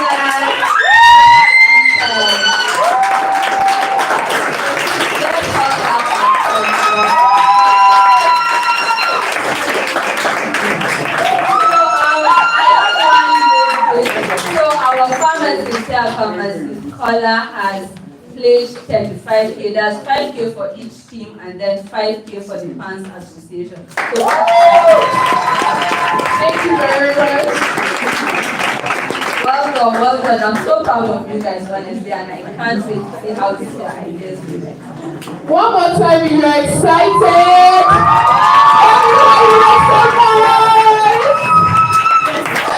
Thank you so much to our judges, our sponsors, everyone who made out time to be here. I can see a couple of us are already planning our party right there. So very, very quickly before we go, we're going to be having group photographs and we're going to be taking our closing prayer. But before then, I would like to announce that the cash prizes will be made available at the dinner, if I'm correct. Yes, so our winners will have to be present at the dinner happening on Friday or Saturday. Saturday, right? Yeah, so you have to be present for that. Thank you very much. So very, very, very quickly, we are closing the events shortly. We'll just be having the vote of thanks from one of the members of the committee in person of James Francis. Please can we give him a round of applause as he comes up for the vote of thanks. Please make it bigger now. Thank you. All right, good afternoon, everyone. I will say a very big congratulations to everyone that participated in making this program a success. We want to first thank God for provisions because to our sponsors, Pharmacist Linky, I don't know if it's on the line. I want to especially thank you for providing finances for this program, and also to the judges we have here on ground, Mr. Kola, Mr. Matsu, Sorry. Salamatu, and thank you so much for your. Thank you so much for the judgment. Thank you so much for everyone that has made this program a success. I want to thank our lecturers. I want to thank everyone, even those who are in the audience and who are listening. I want to tell you that every idea that has been pitched here today is born out of hard work and success. I've been interacting with some of the team members that pitch some of the ideas, and I can see passion in the work that they put in. Some of them spend nights, some of them spend their resources. I just want to let you know that it's all worth it. Whatever idea we have, we should not just let it go to waste because we think it's not possible. Like Amin just said, it's open to further collaborations with people who are ready to take it to the next level. So I want to really thank everyone, and to my fellow committee members. I'm headed by Fred, Sir Fred, and the other committee members, Bethel, Divine, and myself, and Mary, of course. Thank you so much, everyone. A round of applause, please, for our witnesses. Thank you very much, Mr. James Francis. He's one of the committee members. He was the brain, or he is the brain behind the wonderful graphics designs that you see here. Please come and give him a round of applause for an excellent job. Our chairman, our billionaire, thank you so much. So very, very quickly, I would like to announce that the debate competition will be happening shortly. So please do not go. Try and stay behind for the debate competition, as there will be refreshments being available. So very, very quickly, we'll be having the closing prayer. But before he comes up for the closing prayer, I would like to announce once again, I want to thank everyone for making our time to be here. My name is Divine Odojide Aldu. I am a professional voiceover artist and a corporate event compere, and I'm grateful for the opportunity to host this event. I didn't do it alone. I did it with a very beautiful member of the committee in person of Miss Kemi. Please can we celebrate her? Thank you very much. So very quickly, I'll be calling on Mr. Abel Oga for the closing prayer. Thank you. A round of applause for him. And shall we rise for the closing prayer? Thank you everyone for the time. Let's have a photograph session. Our Father and our God in heaven, thank you again. Sincerely because you are God. We give you all glory and adoration because you have gathered us here right from the morning time till this particular time. You have seen us through, you have watched over us, you have protected us. Father, we say, may your name be held exalted. Commit ourselves into your hands again as the committee members, as the participants, and also our juries and the rest. Father, even as we leave this place, that you will continue with us. Also for the winner, Father, we ask that you will continue to give them more wisdom, not only to them, but all the participants. That next time they can come to present their ideas, not just for the money, but because of the change they want to bring in the healthcare sector. For this, we say thank you, for in Jesus' name we pray. Amen. Thank you very much, ladies and gentlemen. Our judges will be going out very quickly with our participants for a group photograph. And I'd also like to make mention that the participants will be having their refreshments after the pictures have been taken. So very, very quickly, the debate starts immediately. Please stay behind and have a wonderful time. Thank you very much. Thank you. Thank you. Thank you. All right.